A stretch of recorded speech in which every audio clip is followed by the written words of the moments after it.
السلام علیکم ویورز، کیسے ہیں آپ سب؟ امید کرتی ہوں کہ اللہ کے فضل و کرم سے آپ سب ٹھیک ٹھاک اور خیریت سے ہوں گے۔ آج کی اس ویڈیو میں آپ کو رہائش گاہ کے سلسلے میں آپ صلی اللہ علیہ وآلہ وسلم کا طریقہ بتاؤں گی۔ آپ صلی اللہ علیہ وآلہ وسلم کو اس بات کا یقین تھا کہ آپ دنیا میں اس طرح ہیں جیسے کوئی مسافر سواری کی پشت پر رہا کرتا ہے۔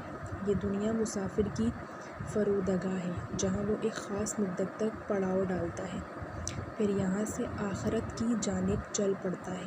آپ اور آپ کے اصحاب اکرام صلی اللہ علیہ وآلہ وسلم اور آپ کے پیروکاروں کا یہ طریقہ نہ تھا کہ وہ عالیشان اور بلند بلڈنگیں بناتے، نہ انہیں پختہ اور پچی کاری کرتے اور نہ آراستہ اور کشادہ کرتے، بلکہ مسافر کے گھر کی طرح سب سے بہترین گھر سادہ ہوتا جس سے گرمی اور سردی سے محفوظ رہا جائے، شہر سے دور ہو اور جانوروں کے گھر میں گھس آنے سے بچاؤ کے لائق ہو۔ گھر کی چھتیں اور دیواریں ایسی نہ ہوں کہ اس کی گرہباری سے سر پر آ پڑیں اور رہنے والے دب کر ہلاک ہو جائیں، نہ اتنے بڑے ہوں کہ درندے اور موذی جانور انہیں اپنا مسکن بنا لیں، اور نہ اتنے بلند ہوں کہ تیز و تند اور ہر طرح کی تکلیف و ہواؤں کی برابر ان پر یلغار رہیں، نہ زمین سے دور ہوں کہ رہنے والے تکلیف اٹھائیں، اور نہ انتہائی بلند ہوں، بلندی پر واقع ہوں کہ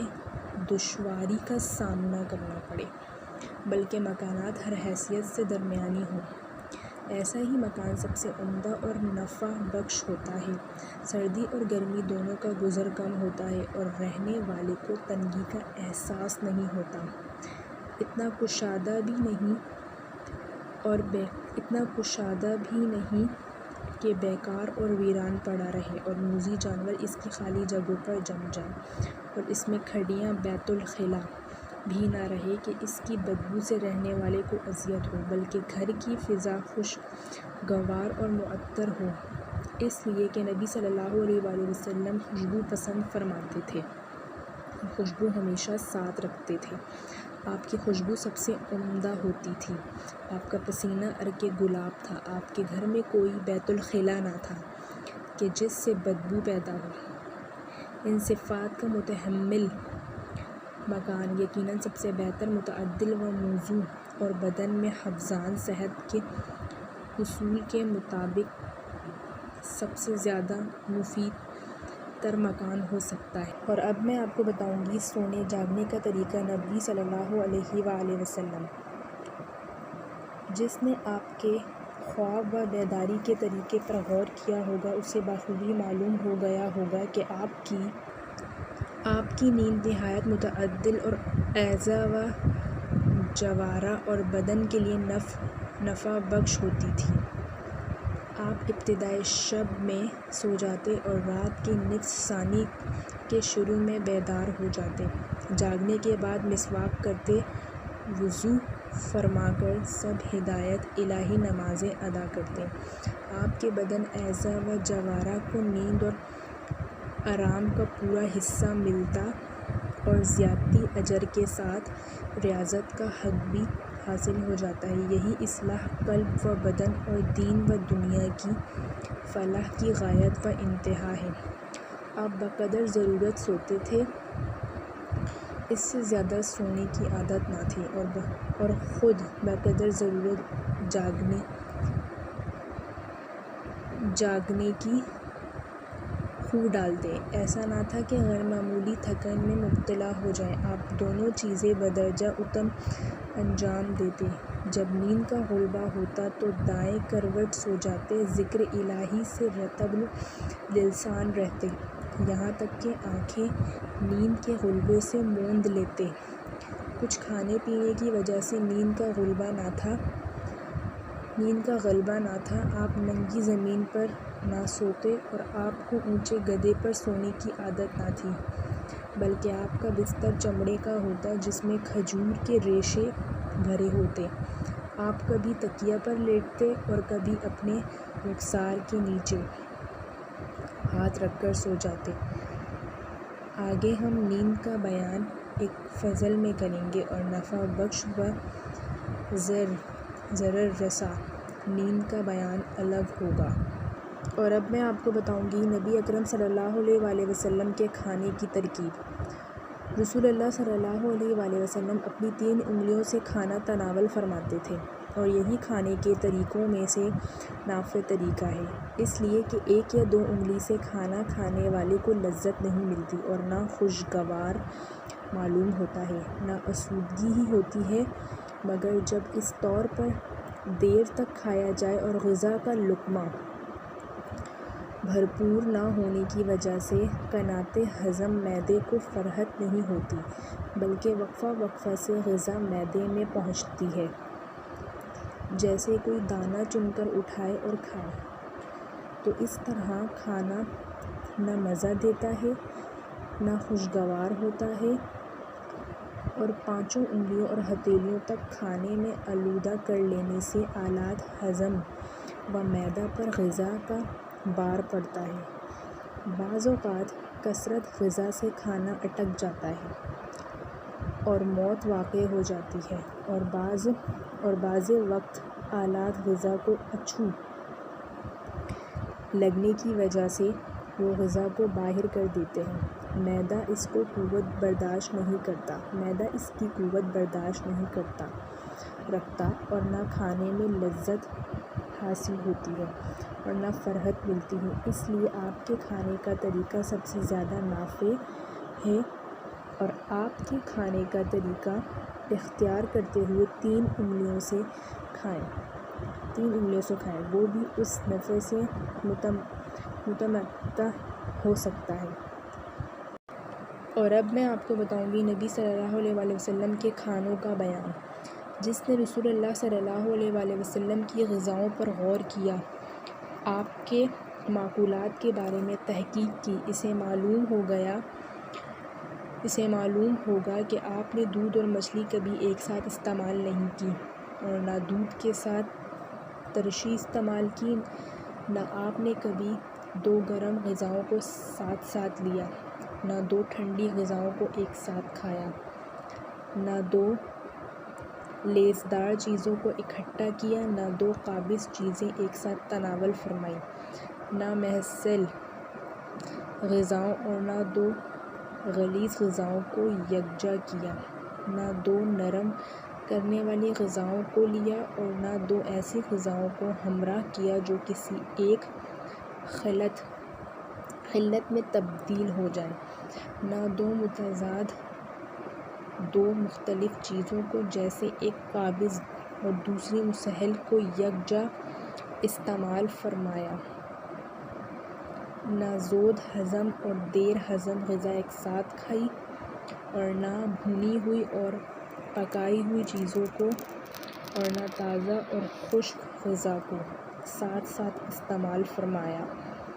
اسی طرح نہ آپ نے دودھ اور انڈا، گوشت اور دودھ ایک ساتھ تناول فرمایا، اور یہ بھی آپ کا معمول تھا کہ بہت زیادہ گرم کھانا نہ کھانے اور نہ کوئی باسی چیز دوسرے دن گرم کر کھاتے۔ اسی طرح آپ ایسا کھانا بھی نہ کھاتے جس میں سڑانڈ آ گئی ہو یا وہ نمکین ہو گیا ہو، جیسے سالن یا سڑا سرکہ یا سرکہ کی طرح سڑا ہوا نمکین گوشت۔ اس طرح کی تمام چیزیں آپ کبھی استعمال نہ فرماتے، اس لیے کہ یہ ساری چیزیں نقصان دہ اور صحت کو برباد کرنے والی اور بے اعتدالی پیدا کرنے والی ہیں۔ آپ بعض غذاؤں کو دوسری غذاؤں کے ذریعے درست کر لیتے، اگر اس کی کوئی صورت آپ کو سمجھ میں آتی، چنانچہ آپ ایک کھانے کی حرارت کو دوسری برودت سے، ایک غذا کی خشکی کو دوسرے کی تری سے درست فرما لیتے۔ اسی طرح آپ کو کھڑی کوتر کھجور کے ساتھ کبھی کھاتے اور کبھی چھوارے کو گھی کے ہمراہ استعمال فرماتے۔ اسی کھانے کو عرب میں حیض کہا جاتا ہے، اور کبھی آپ بھگوئے ہوئے چھوارے کا شربت نوش فرماتے تھے، جس سے سخت غذاؤں کے کیموز کو لطیف بنانے میں مدد ملتی ہے۔ شام کے کھانے کا آپ حکم فرماتے، خواہ ایک مشت چھوارا ہی کیوں نہ ہو۔ آپ نے فرمایا کہ شام کے وقت کا کھانا چھوڑ دینا بڑھاپے کو دعوت دینا ہے۔ امام ترمذی رحمۃ اللہ علیہ نے اپنی جامع ترمذی میں اور ابن ماجہ نے اپنی سنن میں اس کو بیان کیا ہے، اور ابو نعیم نے آپ سے روایت کی ہے کہ آپ کھانا کھا کر فوراً سونے سے منع فرماتے تھے اور فرماتے تھے کہ اس سے دل کو تکلیف پہنچتی ہے۔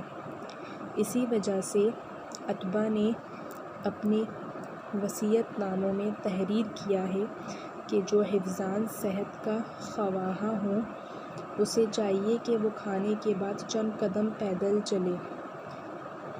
چلے، گوں کہ 100 ہی قدم پیدل کیوں نہ چلے، کھانے کے بعد فوراً نہ سوئیں، اس لیے یہ چیز بہت زیادہ نقصان دہ ہے۔ اور مسلمان اتباع نے لکھا ہے کہ شام کے کھانے کے بعد چند رکعت نماز ادا کر لیں تاکہ غذا قعر معدے تک پہنچ جائے اور بآسانی ہضم ہو جائے۔ اس طرح غذا اچھی طرح ہضم ہو جائے گی۔ آپ کی ہدایت یہ نہیں کہ کھانا کھانے کے بعد پانی پی لیں، اس سے کھانا فاسد ہو جاتا ہے، بالخصوص جب کہ پانی بہت زیادہ گرم یا زیادہ ٹھنڈا ہو تو بہت زیادہ نقصان ہے۔ کسی شاعر نے کیا خوب لکھا ہے، وَلَا تَكُنْ عِنْدَ كُلِّ سُخْنٍ وَبَرْدٍ وَدُخُولِ الْحَمَّامِ تَشْرَبُ مَاءً۔ گرم و سرد کھانے کے وقت اور حمام میں داخل ہونے کے وقت پانی سے پرہیز کرو۔ فَإِذَا مَا اجْتَنَبْتَ ذَلِكَ حَقًّا لَمْ تَخَفْ مَا حَيِّيتَ فِي الْجَوْفِ دَاءً۔ اگر تم نے اس سے صحیح معنوں میں پرہیز کر لیا تو جب تم زندہ رہو گے بیماری کا کوئی خطرہ نہیں۔ ترمذی نے 1757 میں کتاب الأطعمہ کے باب ما جاء فی فضل العشاء کے تحت حدیث انس بن مالک سے اس کو نقل کیا ہے۔ اس کی سند میں ایک راوی ضعیف اور مجہول ہے، اور ابن ماجہ نے 5533 میں کتاب الأطعمہ باب ترک العشاء کے ذی میں حدیث جابر سے اس کو ذکر کیا ہے۔ اس میں ابراہیم بن عبدالسلام بن عبداللہ باہا مخزومی نامی راوی ضعیف ہے۔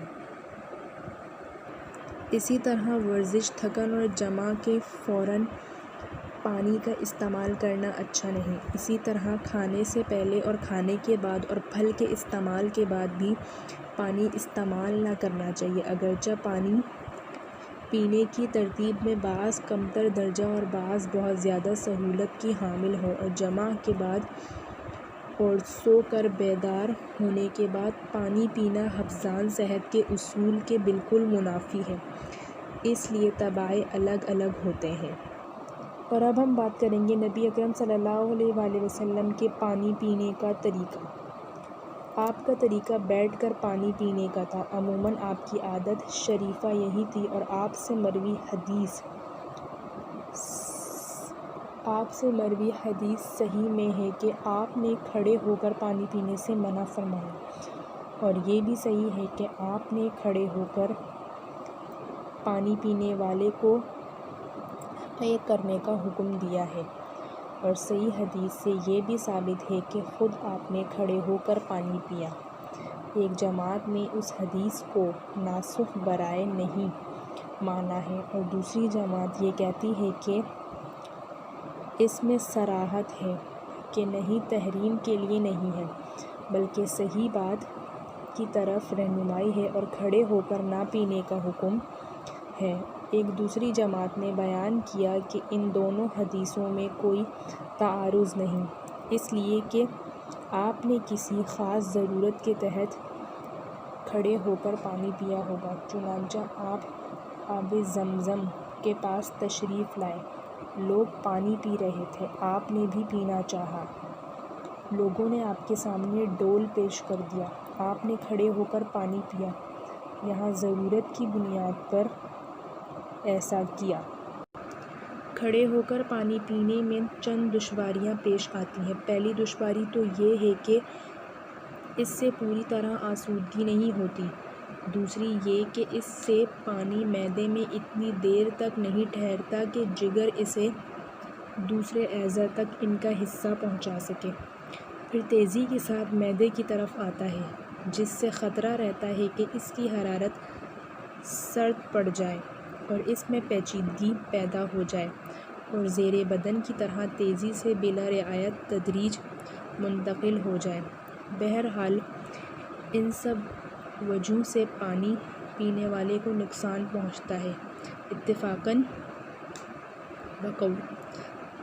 بوقت ضرورت ایسا ہو جائے تو کوئی مضائقہ نہیں، اور جو لوگ کھڑے ہو کر پانی پینے کے عادی ہوں ان کا معاملہ دوسرا ہے، اس لیے کہ عادتیں طبیعت ثانیہ بن جاتی ہیں، اس کے احکام دوسرے ہیں جو فقہا کے نزدیک خارج از قیاس کی طرح ہوتے ہیں اور یہ انہیں نظر انداز کر دیتے ہیں۔ اور اب ہم بات کریں گے آتش زدگی اور اس کو بجھانے کا طریقہ نبوی۔ عمر بن شعیب رضی اللہ تعالیٰ عنہ سے مروی ہے، وہ اپنے ماں باپ سے اور یہ ان کے دادا سے روایت کرتے ہیں کہ قال رسول اللہ صلی اللہ علیہ وآلہ وسلم اذا رأیتم الحریق فکبروا فإن التکبیر یطفئہ۔ حضور صلی اللہ علیہ وآلہ وسلم نے فرمایا کہ جب تم آگ لگی ہوئی دیکھو تو بآواز بلند تکبیر کہو، اس لیے کہ تکبیر آگ کو بجھاتی ہے، چونکہ آتش زنی کا سبب آگ ہوتی ہے، اور آگ یہی وہ مادہ ہے جس سے شیطان کی تخلیق عمل میں آئی اور اس سے عمومی فساد ہوتا ہے، جو شیطان کے مادے اور اس کے فعل کے عین کے مطابق ہے، اس لیے کہ شیطان کی پوری مدد اس کے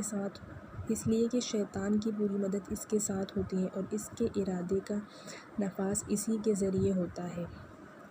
آگ کی طبیعت میں رفعت پسندی اور فساد ہے، اور یہ دونوں چیزیں پسند زمین میں رفعت پسندی اور شیطانی فساد کی سوغات ہیں، اور شیطان اسی کو دعوت دیتا ہے اور اسی کے ذریعے بنی آدم کو ہلاک و برباد کرتا ہے۔ اسی طرح آگ اور شیطان دونوں ہی زمین میں رفعت اور فساد کے خواہاں ہیں، اور اللہ کی کبریائی شیطان اور آگ دونوں کا توڑ ہے۔ اسی بنا پر اللہ کی کبریائی کا اعلان آگ بجھانے میں خاص اثر رکھتا ہے، اس لیے کہ اللہ عزوجل کی کبریائی کے سامنے کوئی نہیں ٹھہر سکتا۔ چنانچہ جب ایک مسلمان اپنے رب کی کبریائی کا اعلان کرتا ہے تو اس کی تکبیر آگ بجھانے اور شیطانی منصوبوں کی آتش فشانی کو بجھانے میں جو شیطان کا مادہ ہے پوری طرح اثر دکھاتی ہے اور آگ بجھ جاتی ہے، اور ہم نے اور دوسروں نے اس کا جب بھی تجربہ کیا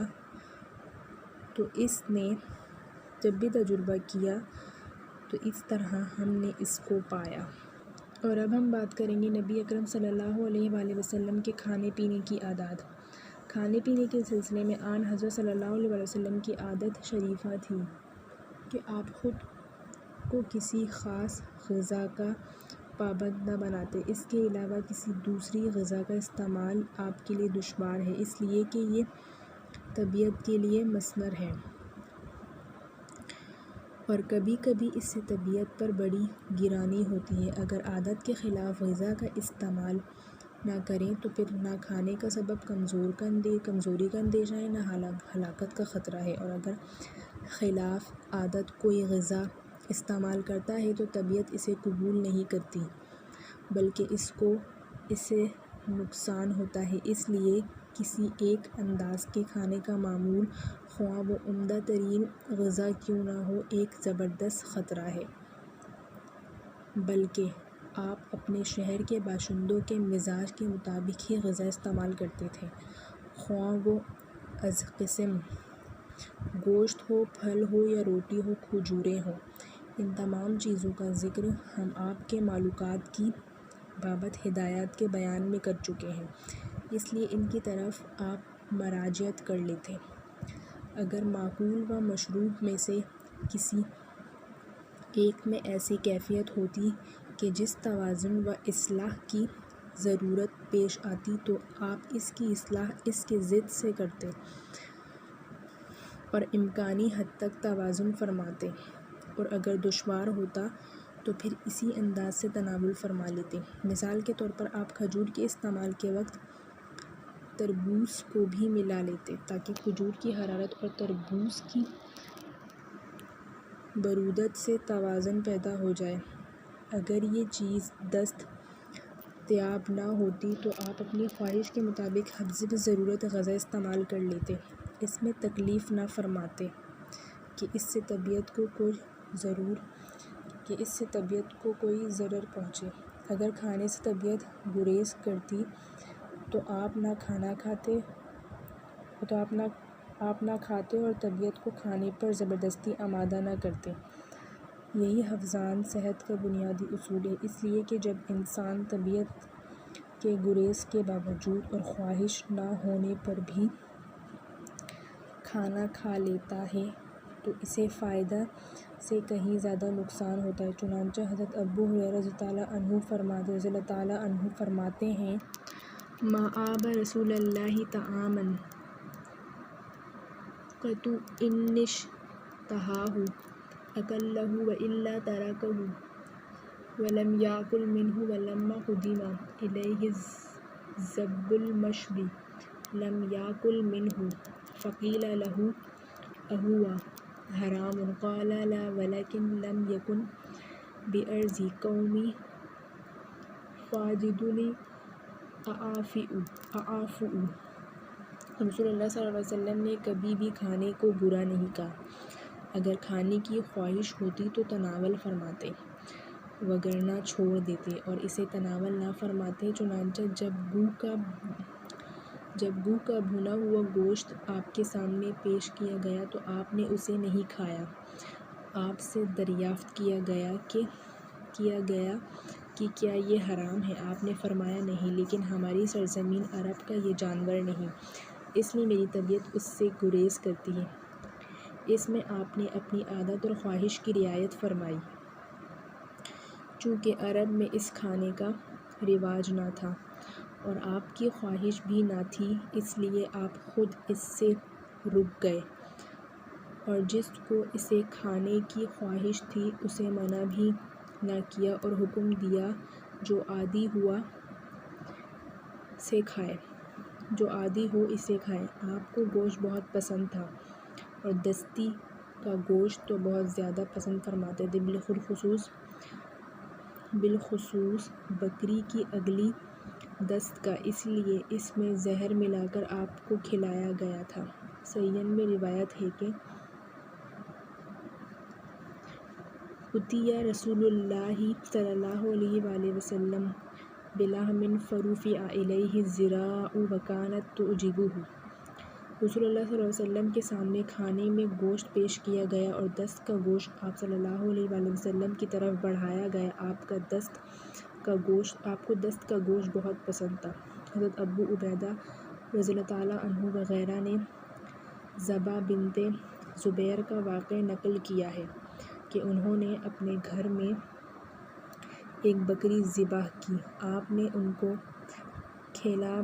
کہلا بھیجا کہ اس میں ہمیں بھی کھلانا۔ انہوں نے قاصد سے کہا کہ اب تو صرف گردن ہی باقی رہ گئی ہے اور مجھے شرم آتی ہے کہ میں اسے رسول اللہ صلی اللہ علیہ وسلم کے پاس بھیجوں۔ قاصد نے واپس جا کر آپ کو یہ خبر دی تو آپ نے اس سے فرمایا، جاؤ اور اس سے کہو کہ وہیں بھیج دے۔ اس لیے کہ وہ بکری کا اگلا حصہ ہے اور بکری کی گردن کا گوشت خیر کے زیادہ قریب اور اذیت سے دور ہوتا ہے۔ یہ حقیقت ہے کہ بکری کے گوشت میں سب سے لطیف حصہ گردن، پہلو یا دست کا گوشت ہوتا ہے۔ اس کے کھانے سے معدے پر گرانی ہوتی اور زود ہضم بھی ہوتا ہے۔ غذا کے سلسلے میں ایک اصولی بات یہ ہے کہ جس غذا میں یہ تین اوصاف پائے جائیں وہی اعلیٰ درجے کی غذا ہوگی۔ پہلا وصف یہ کہ غذا کثیر النفع ہو اور اعضاء پر پوری طرح اثر انداز ہو۔ دوسرا وصف یہ کہ معدہ گرانی نہ محسوس کرے بلکہ معدے پر ہلکی ہو۔ تیسرا وصف یہ کہ زود ہضم ہو۔ غذا کی بہترین قسم ان کی خوبیوں کی حامل ہوتی ہے۔ اگر اس غذا کا تھوڑا حصہ بھی استعمال کر لیا جائے تو وہ غذا کثیر مقدار کی غذا سے کہیں زیادہ نفع بخش ثابت ہوگی۔ آپ صلی اللہ علیہ وآلہ وسلم حلوہ اور شہد پسند فرماتے تھے اور یہ تینوں چیزیں یعنی گوشت، شہد اور حلوہ سب سے عمدہ ترین غذا ہے اور یہ بدن، جگر اور اعضاء کے لیے بے حد مفید ہے۔ اگر کوئی ان چیزوں کو بطور غذا استعمال کرے تو اسے صحت و قوت کی حفاظت میں غیر معمولی فائدہ ہوگا اور ان چیزوں کو وہی شخص ناپسند کرتا ہے جس کو کوئی مرض لاحق ہوگا یا کسی آفت کا شکار ہوگا۔ اور اب ہم بتائیں گے نبی اکرم صلی اللہ علیہ وآلہ وسلم کا دودھ پینے کا طریقہ۔ کبھی آپ تازہ دودھ پیتے اور کبھی پانی ملا کر پیتے اور ان گرم علاقوں میں دودھ تازہ یا پکا کر جو پیتے ہیں وہ حفظان صحت کے لیے بہت زیادہ مفید ہے۔ اس سے صحت برقرار رہتی ہے، بدن کو تازگی ملتی ہے، جگر کی پیاس مٹتی ہے۔ بالخصوص ایسے جانوروں کا دودھ تو اور زیادہ نفع بخش ہے جن کو شیخ، کیسوم اور خزامی وغیرہ جیسا چارہ کھلایا جائے۔ ایسے جانوروں کا دودھ غذا کی غذا، پانی کا پانی، دوا کی دوا بھی ہے۔ چنانچہ جامع ترمذی میں آپ سے یہ حدیث مروی ہے۔ آپ صلی اللہ علیہ وآلہ وسلم نے فرمایا: اذا اکل احدکم فلیقل اللہم بارک لنا فیہ واطعمنا خیرا منہ واذا سقی لبنا فلیقل اللہم بارک لنا فیہ وزدنا منہ فإنہ لیس شیء یجزئ من الطعام والشراب الا اللبن۔ قال الترمذی: ھذا حدیث صحیح۔ جب تم میں سے کوئی کھانا کھائے تو کہے کہ اے اللہ اس میں برکت دے اور اس سے بہتر کھانا ہمیں کھلا، اور جب دودھ پیے تو کہے اے اللہ اس میں برکت عطا فرما اور اس میں زیادتی عطا فرما، اس لیے کہ دودھ کے سوا کوئی چیز کھانے پینے کے لیے کافی نہیں ہو سکتی۔ ترمذی نے کہا ہے کہ یہ حدیث حسن ہے۔ اور اب ہم بات کریں گے نبیذ پینے کا طریقہ نبوی صلی اللہ علیہ وآلہ وسلم کے بارے میں۔ صحیح مسلم میں ثابت ہے کہ رات کے ابتدائی حصے میں آپ صلی اللہ علیہ وآلہ وسلم کے لیے نبیذ بنائی جاتی ہے اور آپ اسی دن کی صبح آنے والی رات میں اور دوسرے دن اور دوسری رات میں دوسرے دن عصر کے وقت تک نوش فرماتے تھے۔ اگر اس کے بعد بھی بچ جاتی تو اسے خادم کو پلا دیتے یا اس کو پھینک دینے کا حکم فرماتے۔ یہ ایسی ہی نبیذ ہوتی جس میں خرما ڈال کر اسے شیریں بنا لیتے۔ یہ غذا اور شراب دونوں ہی ہیں۔ قوت میں اضافہ اور حفظان صحت کے لیے اس میں غیر معمولی فائدہ ہے۔ آپ 3 دن کے بعد اس کا استعمال نہ فرماتے، اس اندیشے سے کہ اس میں کہیں نشہ نہ آ گیا ہو۔ اور اب ہم بات کریں گے نبی کریم صلی اللہ علیہ وآلہ وسلم کی بیداری کا انداز۔ آپ صلی اللہ علیہ وآلہ وسلم کا طریقہ بیداری یہ تھا کہ آپ علی صبح بانگ وقت کے ساتھ بیدار ہوتے، پھر اللہ کی حمد کرتے اور اس کی تکبیر بجا لاتے اور کلمہ توحید الہی پڑھتے اور اس سے دعا کرتے، پھر مسواک کرتے۔ اور وضو کی تیاری فرماتے ہیں۔ وضو کے بعد اپنے رب کے سامنے نماز کی ادائیگی کے لیے کھڑے ہو جاتے ہیں، پھر گفتگو کے ذریعے اس سے مناجات کرتے اور اس کی حمد و ثنا بیان کرتے اور اس سے امید وابستہ کرتے، اس میں ذوق و شوق کا اظہار فرماتے اور اس کی گرفت سے خائف رہتے، اور آپ خود فیصلہ کریں کہ دل و جسم اور روح قوا ظاہری و باطنی اور دنیا و آخرت کی نعمتوں کی حفاظت کا اس سے بہتر طریقہ اور کیا ہو سکتا ہے۔ دوستو، یہ تھی ہماری آج کی ویڈیو۔ امید کرتی ہوں کہ آپ کو ہماری آج کی ویڈیو اچھی لگی ہوگی۔ پلیز چینل کو سبسکرائب کریں، لائک کریں اور کمنٹ کریں۔ اب مجھے اجازت دیں، اللہ حافظ۔ امید کرتی ہوں آپ سب خیریت سے ہوں گے۔ آج ہم اپنی اس ویڈیو میں بات کریں گے اللہ تعالیٰ کے ناموں سے علاج، جس میں سے سب سے پہلا ہے دعا سے بخار کا علاج۔ مشکوہ شریف میں روایت ہے کہ اگر کسی شخص کو بخار ہو جائے، اس شخص پر یہ دعا پڑھ کر دم کریں۔ ہر شخص خود بھی اپنے اوپر دم کر سکتا ہے۔ دعا یہ ہے: بسم اللہ الکبیر اعوذ باللہ العظیم من شر کل حرک طار ومن شر حر النار۔ ترجمہ ہے: شروع کرتا ہوں اللہ کے نام سے، رب عظیم کی پناہ مانگتا ہوں آگ کی گرمی اور بھڑکنے والی آگ سے۔ اس کے بعد ہماری دوسری دعا ہے آنکھ کی تکلیف کی دعا۔ امام جزری نے حسین میں لکھا ہے کہ جس شخص کی آنکھ دکھتی ہو وہ یہ دعا پڑھے اور دم کرے۔ دعا ہے: اللہم متعنی ببصری واجعلہ رسا وارینی فی العدو ساری وانصرنی علی من ظلمنی۔ ترجمہ ہے: اے اللہ، میری بینائی باقی رکھ اور دشمن کے مقابلے میں میرا بدلہ مجھ کو دکھا، اور جو شخص مجھ پر ظلم کرے اس کے مقابل میری مدد فرما۔ ہماری تیسری دعا ہے عام بیماریوں کے لیے دعا۔ صاحب سفر السعادہ نے ابو داؤد سے روایت نقل کی ہے کہ میں نے رسول اکرم صلی اللہ علیہ وآلہ وسلم سے سنا ہے کہ جو شخص بیمار ہو وہ یہ دعا پڑھا کرے: ربنا اللہ الذی تقدس اسمک امرک فی السماء والارض کما رحمتک فی السماء فاجعل رحمتک فی الارض واغفر لنا ذنوبنا وانت رب الطیبین انزل رحمت من رحمتک وشفاء علی ھذا الوجع۔ جس کا ترجمہ ہے: اے ہمارے خدا، کہ تیرا مقدس نام ہے اور تیرا حکم زمین و آسمان میں جاری ہے۔ جیسے آسمان میں تیری رحمت ہے ایسے ہی زمین پر بھی اپنی رحمت فرما۔ تو پاک لوگوں کا رب ہے، اپنی رحمتوں میں سے رحمت اور اپنی قدرت سے شفا عطا فرما۔ اسی روایت میں اس کے بعد لکھا ہے کہ جو شخص یہ دعا پڑھے گا اللہ تعالیٰ کے حکم سے شفا پائے گا، اور اگر کسی کے گروا میں پتھری ہو اور پیشاب بند ہو گیا ہو تو اس کے لیے بھی یہ دعا بہت مفید ہے۔ ہمارا تیسرا عمل ہے سانپ کے کاٹنے کا عمل۔ صحیح مسلم میں ابو سعید خدری سے روایت ہے کہ جس کا حاصل یہ ہے کہ صحابہ رضی اللہ تعالیٰ عنہ کی ایک جماعت اتفاق سے ایک مکان پر گئی۔ اس مکان کے مالک کو سانپ نے ڈس لیا تھا۔ مالک مکان نے صحابہ سے عرض کیا کہ تم اس کا علاج کر دو۔ صحابہ نے کہا کہ تمہارا سردار اگر ٹھیک ہو جائے تو ہم کو کیا دو گے؟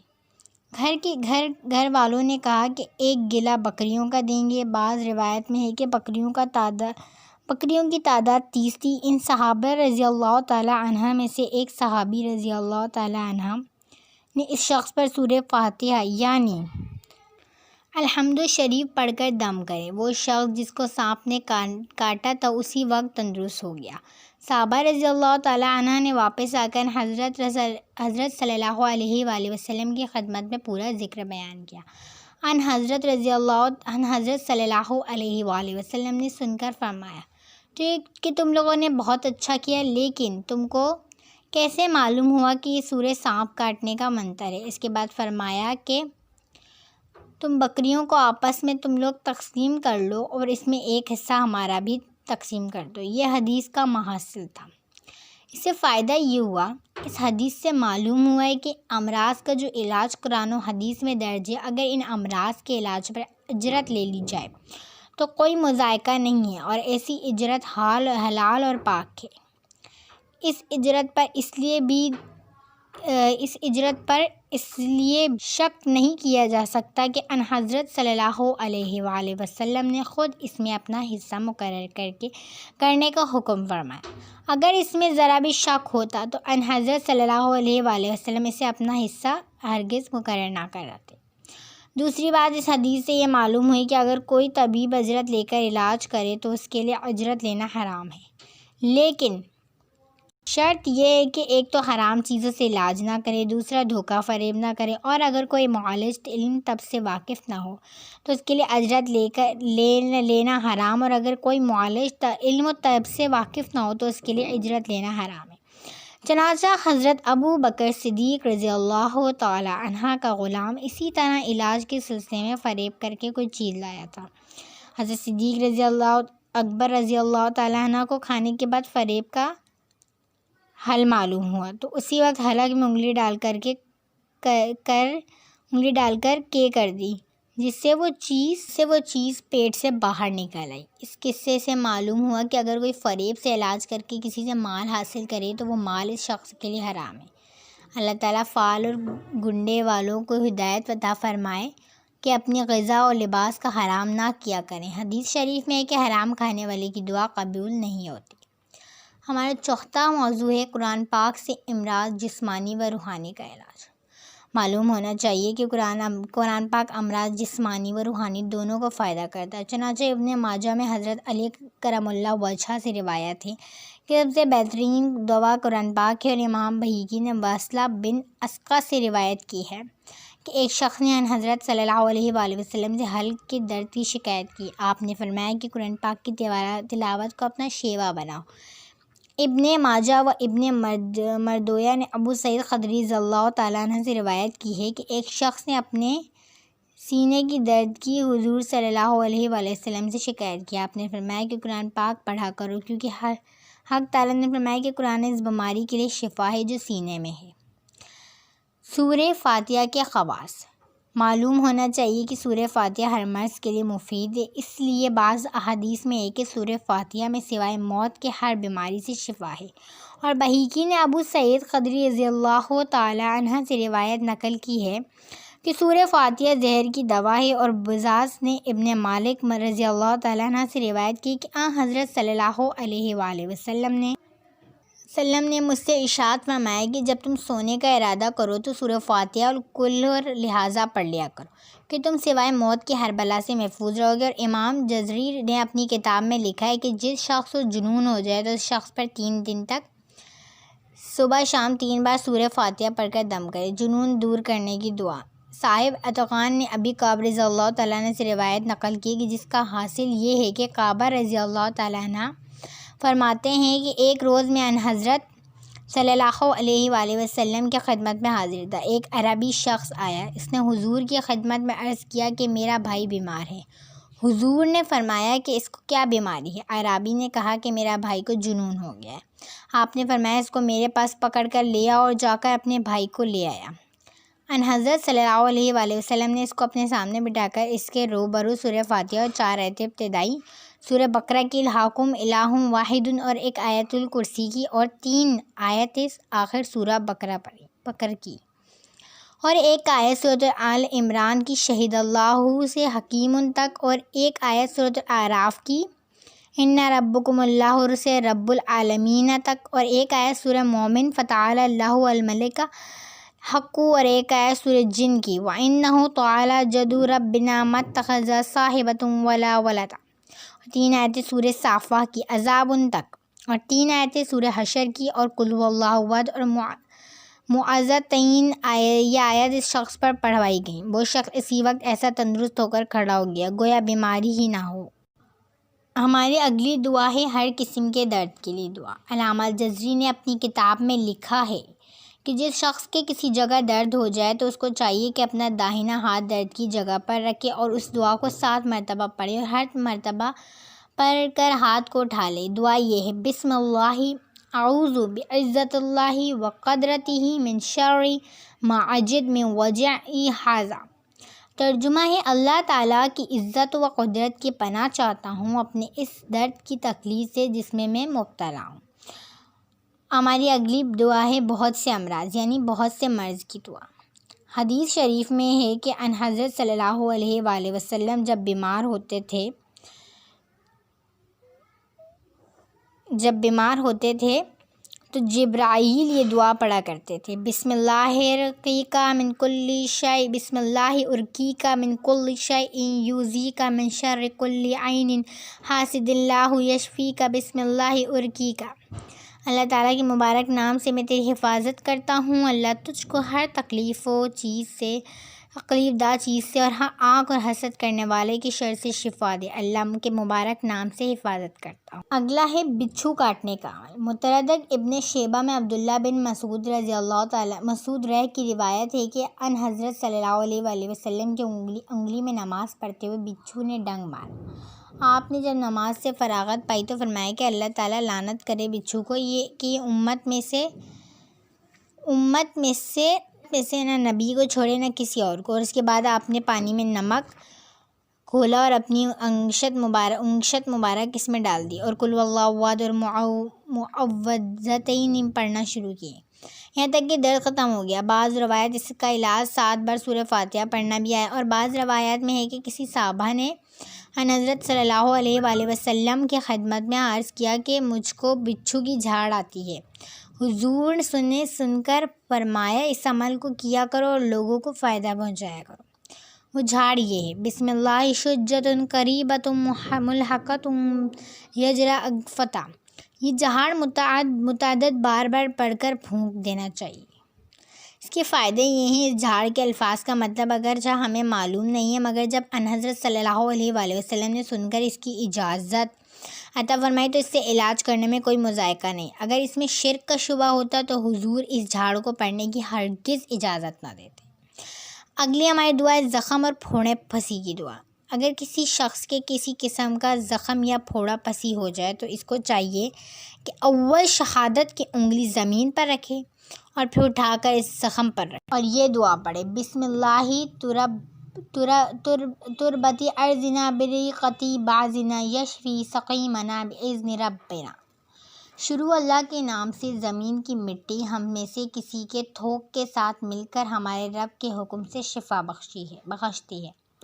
ہر روز یہی عمل کریں، انشاءاللہ تعالیٰ تندرست ہو جائے گا۔ مسلم اور دوسری کتاب میں حضرت عائشہ رضی اللہ تعالیٰ عنہا سے روایت درج ہے اور بعض دوسری احادیث میں کہ ایک شخص ان حضرت صلی اللہ علیہ وآلہ وسلم کی خدمت میں حاضر ہوا اور کہا کہ میں جب مجھ سے مسلمان ہوا ہوں اس وقت سے میرے بدن میں درد رہتا ہے۔ آپ نے فرمایا کہ درد کی جگہ پر ہاتھ رکھ کر 3 بار بسم اللہ اور 7 بار اعوذ باللہ وقدرتہ من شر ما اجد و احذر ضرور پڑھو۔ اس سے فائدہ یہ ہوا، اس حدیث سے معلوم ہوا کہ جب انسان اچھی راہ اختیار کرتا ہے تو بعض اوقات شیطان بیماری کی شکل میں جسم انسانی میں گھس جاتا ہے تاکہ وہ شخص پھر اسی طرح گمراہ ہو جائے، لیکن اللہ تعالیٰ نے اس شخص کو بچا لیا۔ اس قسم کے وہم سے ہزاروں مسلمان گمراہ ہو جاتے ہیں اور نہ وہ یہ سمجھتے لگتے ہیں کہ اسلام کی وجہ سے ہم پر تنگی آئی ہے، حالانکہ وہ شیطان اثر ہوتا ہے۔ اگلا ہے طاعون اور وبا کا علاج۔ بعض حدیث میں ہے کہ ان حضرت صلی اللہ علیہ وآلہ وسلم نے فرمایا کہ طاعون ایک قسم کا عذاب ہے جو بنی اسرائیل اور گزشتہ امتوں پر بھیجا گیا تھا، اس لیے جب آدمی کو معلوم ہو کہ فلاں جگہ طاعون یا وبا نازل ہوئی ہے تو اس جگہ نہیں جانا چاہیے اور اگر وبا اس جگہ نازل ہو جس جگہ وہ رہتا ہے تو وہاں سے بھاگے نہیں۔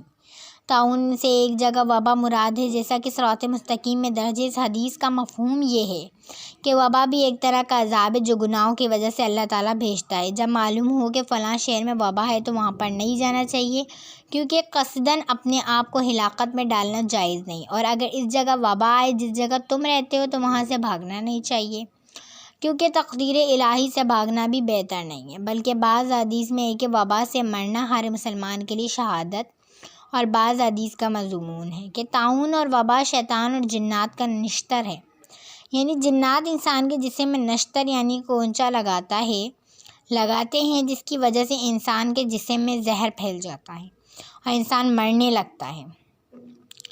اس کا فائدہ علاج یہ ہے کہ اطباء کے نزدیک وبا کی حقیقت یہ ہے کہ ہوا زہریلی اور خراب ہو جاتی ہے، جس کی وجہ سے جسم انسانی میں زہر داخل ہو کر پھیل جاتا ہے، لوگ مرنے لگتے ہیں۔ اس حدیث اور اطباء کی رائے میں لوگوں نے اسی طرح تطبیق دی ہے کہ وبا کبھی تو ہوا کے زہر کی وجہ سے آتی ہے اور کبھی جنات کے کونچا دینے سے، لیکن حضرت صلی اللہ علیہ وآلہ وسلم نے وبا کا ایک سبب بتایا ہے جس کا تعلق وحی سے ہے اور جو عقل سے بلند چیز ہے، یعنی وبا جنات کے اثر سے آتی ہے۔ دوسری وجہ جو اطباء نے بیان کی ہے، ان حضرت صلی اللہ علیہ وآلہ وسلم نے اس کا ذکر نہیں فرمایا، واللہ عالم۔ اور بعض علماء نے اس سلسلے میں یہ جواب دیا ہے کہ وبا اگر ہوا زہریلی ہونے کی وجہ سے آتی ہے تو پھر کوئی بھی جاندار زندہ نہ رہتا، کیونکہ ہوا کا اثر تو ہر جاندار پر ہوتا ہے، لیکن مشاہدہ یہ ہے کہ وبا سے سب جاندار نہیں مرتے بلکہ بعض مرتے ہیں اور بعض نہیں مرتے۔ اس بات سے معلوم ہوا ہے کہ وہ ہوا کے فساد کی وجہ سے وبا نہیں آتی، بلکہ حقیقت وہی ہے جو ان حضرت صلی اللہ علیہ وآلہ وسلم نے ارشاد فرمائی کہ جنات کے کونچا سے ہی وبا آتی ہے۔ اس پر کوئی یہ اعتراض کرے کہ اللہ تعالیٰ اس میں کیا حکمت ہے، اللہ تعالیٰ کی اس میں کیا حکمت ہے کہ وبا لانے کے لیے جنوں کو ہی مقرر کیا اور کوئی دوسری چیز مقرر نہیں فرمائی؟ تو اس کا جواب یہ ہے کہ وبا جب آتی ہے تو اکثر گناہوں کی وجہ سے آتی ہے، خصوصاً حرام کاری، زنا کے سبب سے زیادہ آتی ہے، اور انسان کی عادت ہے کہ ان گناہوں کو براثر عام نہیں بلکہ لوگوں سے چھپ کر کرتا ہے، اس لیے اللہ تعالیٰ نے ان پر دشمن بھی چھپے ہوئے یعنی جنات کو مسلط کیا۔ اور اگر کوئی شخص کے ایک حرام کام تو چند ہی لوگ کرتے ہیں تو پھر ساری بستی اور شہر پر کیوں نازل ہوتی ہے؟ اس کا جواب یہ کہ کشتی کو ایک ہی آدمی ڈبوتا ہے، اس کی وجہ سے ساری کشتی سوار ڈوب جاتے ہیں۔ اگر سب لوگ ڈبونے والے کو منع کریں تو کشتی بچ جاتی ہے۔ اس طرح بستی اور شہر کے لوگ گناہ گار کو گناہ کرنے سے روکیں تو وہ گناہ سے بچ سکتا ہے، اور اس کی وجہ سے بستی عذاب سے بچ سکتی۔ اور یہ جو حدیث شریف میں فرمایا ہے کہ جس جگہ وبا ہو اس جگہ مت آؤ، اور اگر تمہاری جگہ پر وبا آ جائے تو وہاں سے مت بھاگو۔ اس کے متعلق اگر کوئی کہے منع کی کیا ضرورت تھی، تو اس کا جواب ہے کہ جان بوجھ کر جانا جہاں وبا ہو اپنے آپ کو ہلاکت میں ڈالنا، جس کے متعلق حق تعالیٰ نے اپنے آپ کو ہلاکت میں ڈالنے سے منع فرمایا۔ چنانچہ ارشاد ہے لا تلقوا بأیدیکم الی التہلکہ، یعنی اپنے تئیں کو خود کو ہلاکت میں نہ ڈالو، اس لیے ایسی جگہ جانے سے منع فرمایا ہے جہاں وبا ہو۔ اور جو ارشاد ہے کہ کس جگہ وبا ہو وہاں سے بھاگو بھی نہیں، تو اس میں یہ حکمت ہے کہ وباؤں سے بہت سے لوگ بیمار ہو جاتے ہیں، ایسے حالات میں اگر بھاگنا درست ہوتا تو تندرست لوگ سب بھاگ جاتے اور بیمار ان کے پیچھے تڑپتے رہ جاتے، کیونکہ ان کا کوئی خدمت کرنے والا نہ رہتا۔ اور دوسری حکمت میں اس میں یہ ہے کہ صبر و توکل کی عادت ہو جائے کہ کوئی تکلیف ہو جائے تو برداشت کی قوت پیدا ہو۔ تیسری حکمت اس میں یہ ہے کہ اگر کوئی شخص وبا کی جگہ سے بھاگ کر دوسری جگہ چلا جاتا ہے اور وہاں بچ جاتا ہے تو اس کو یہ یقین ہو جاتا ہے کہ اگر میں وہاں سے نہ بھاگتا تو میں بھی ان کے ساتھ ہلاک ہو جاتا، اور یہ عقیدہ ایسا ہے کہ اس سے آدمی شرک خفی میں مبتلا ہو جاتا ہے۔ اللہ تعالیٰ کا ارشاد ہے کہ تم جہاں کہیں بھی ہوگے موت تمہیں گھیرے گی۔ سے معلوم ہوا کہ وبا کی وجہ سے بھاگنے میں کوئی فائدہ نہیں۔ بعض علماء نے کہا ہے کہ وبا کی وجہ سے بھاگنے کو حضور صلی اللہ علیہ وآلہ وسلم نے اس لیے منع فرمایا کہ وبا کی حالت میں زیادہ حرکت کرنا اور عذر و اکتاب درست نہیں ہے۔ چنانچہ اطباء نے لکھا ہے جو شخص وبا سے محفوظ رہنا چاہتا ہے تو اس کو چاہیے کہ وبا کے دنوں میں کم از کم کھائے پیے اور جسم کی زائد رطوبات کو کسی تدبیر سے خشک کرے اور ریاضت و غسل سے پرہیز کرے، کیونکہ خراب فضلات اس سے جوش میں آتے ہیں، اس لیے ان دنوں میں سکون و آرام سے رہے تاکہ زیادہ حرکت کی وجہ سے فضلات جوش میں نہ آئیں اور یہ وبا سے بچا رہے۔ اس سے ثابت ہوا کہ حضرت صلی اللہ علیہ وآلہ وسلم کا منع کرنا بھی وبا کے علاج میں سے ایک علاج ہے۔ گویا حدیث شریف میں جسمانی روحانی دو علاج بتائے گئے۔ روحانی علاج تو صبر و توکل ہے اور جسمانی علاج حرکت نہ کرنا اور سکون سے رہنا ہے۔ واللہ عالم۔ اور معلوم ہونا چاہیے کہ وبا میں شہادت کا درجہ اس لیے ہے کہ یہ بھی کافر جنت سے جہا دے، کیونکہ حضرت صلی اللہ علیہ وآلہ وسلم کا ارشاد ہے کہ وبا تمہارے دشمن جنات کو پہنچا ہے۔ اس حدیث سے معلوم ہوا کہ وبالا نے پر شیاطین مقرر ہیں اور جو جنات مسلمان ہیں وہ ہمیں نہیں ستاتے۔ جس طرح مسلمانوں کو کافر انسانوں سے جہاد میں بھاگنے کا حکم نہیں ہے، اسی طرح کفار جنات سے بھی بھاگنے کو منع کیا ہے، اور یہ سب یہی جانتے ہیں کہ جہاد میں مرنے والے کو بھی شہادت کا درجہ دیا گیا ہے۔ اسی طرح وبا میں مرنے والے کو بھی شہادت کا درجہ دیا گیا ہے۔ وبا کیونکہ گناہ ہونے کی وجہ سے آتی ہے اور گناہ آدمی سے شیاطین کرواتے ہیں، اس لیے وبا لانے پر بھی شیاطین ہی کو مقرر کیا گیا تاکہ جن کے کہنے سے گناہ کرتے ہیں انہی کے ہاتھوں ان کی ہلاکت بھی ہو، تاکہ لوگوں کو اچھی طرح معلوم ہو جائے کہ جو شخص کسی کے کہنے سے اپنے خدا کی نافرمانی کرے گا، اللہ تعالیٰ اس کو اس پر مسلط فرما دیتا ہے اور اس کے ہاتھوں نافرمان کو ہلاک کروا۔ اس لیے گناہوں سے حتی الامکان بچنا چاہیے۔ حدیث شریف میں ہے کہ جس قوم میں زنا رواج پایا جائے تو اس قوم میں موت عام ہو جاتی ہے۔ اس حدیث سے معلوم ہوا کہ وبا کو دور کرنے کا بڑا علاج توبہ استغفار کی کثرت ہے، اور اس انجیکشن و سکنجیبین و گلاب کی شربت کی بجائے دعا کا شربت پینا چاہیے۔ حدیث میں ہے کہ جو شخص استغفار اپنے اوپر لازم کر لے گا تو اللہ تعالیٰ اس شخص کو ہر غم اور دکھ سے نجات عطا فرمائے گا۔ بعض حدیث میں ہے کہ نازل شدہ بلائیں اور جو ابھی نازل نہیں ہوئیں وہ سب بلائیں دعا سے ٹل جاتی ہیں۔ وبا کے دونوں میں صدقات و خیرات زیادہ کرنا چاہیے۔ حدیث میں ہے کہ خیرات حق تعالیٰ کے غصے سے بچاتی ہے۔ ان دونوں میں آلو بخارا کے دانوں کی جگہ سبحان اللہ کے دانوں کو منہ میں رکھیں۔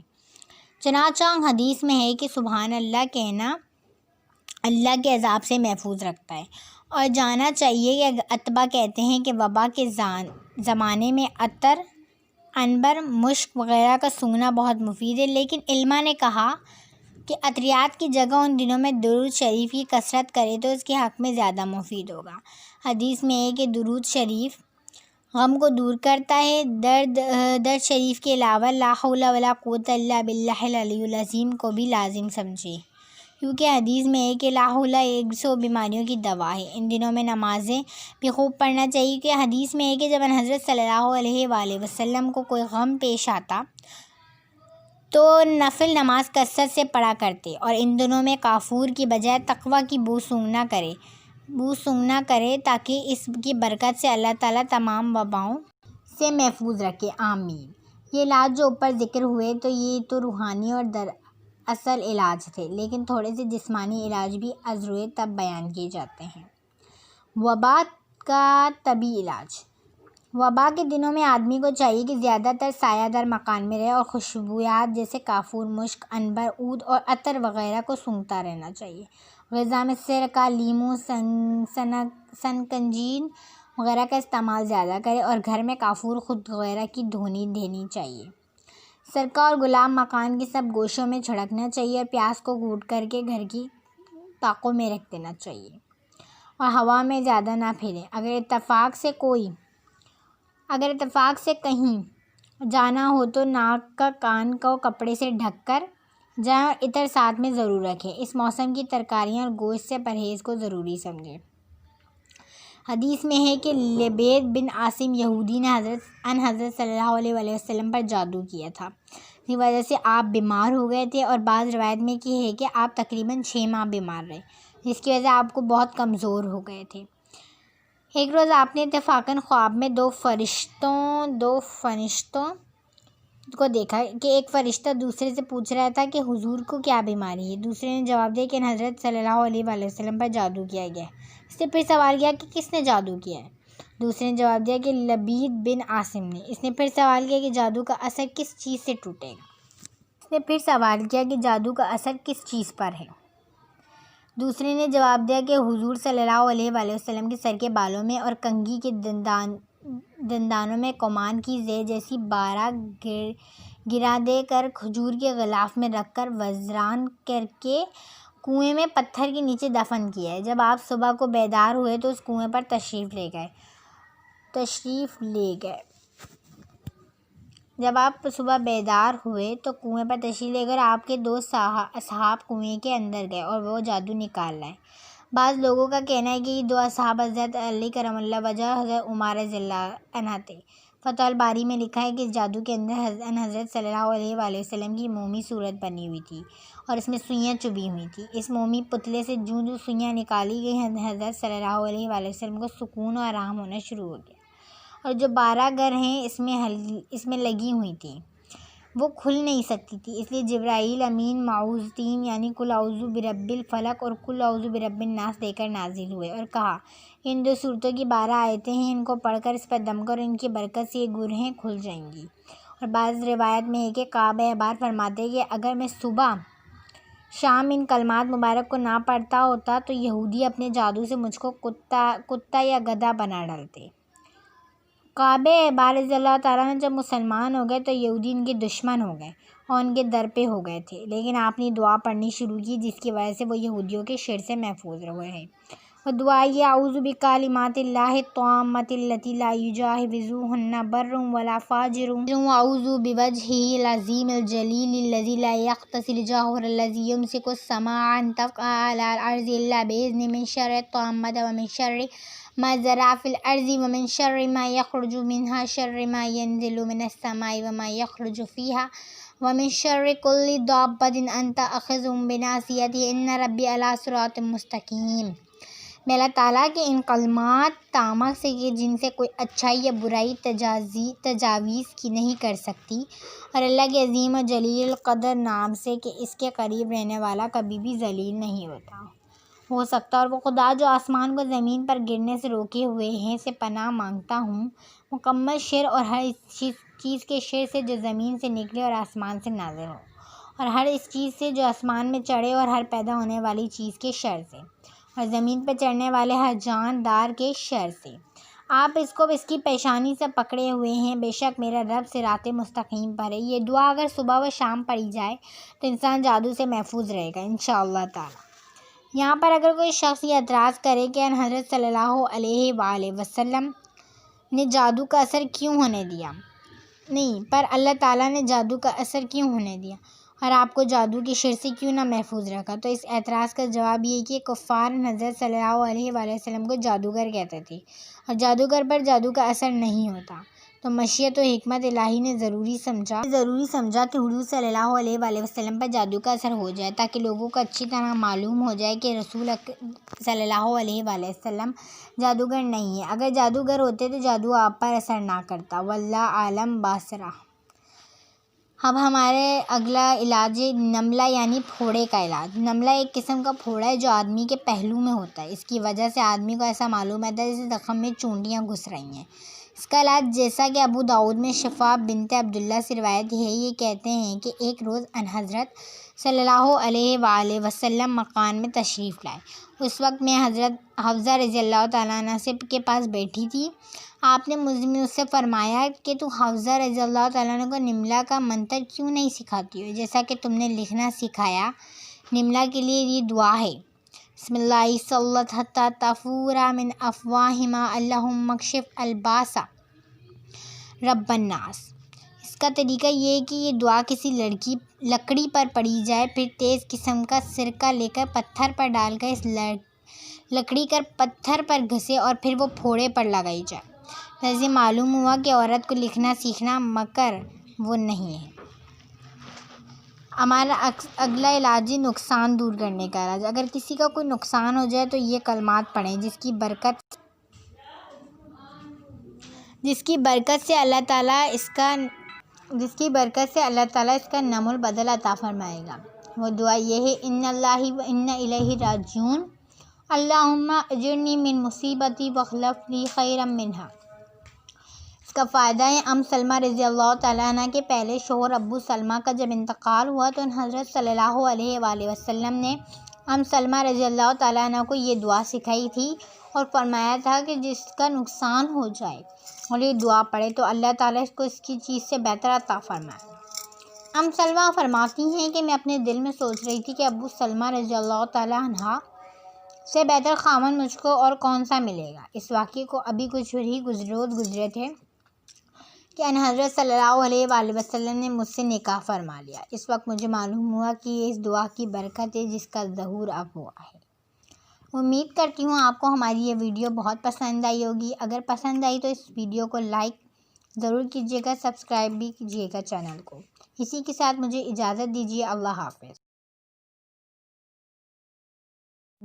ہیلو، السلام علیکم ویورز، کیا حال ہیں آپ سب کے؟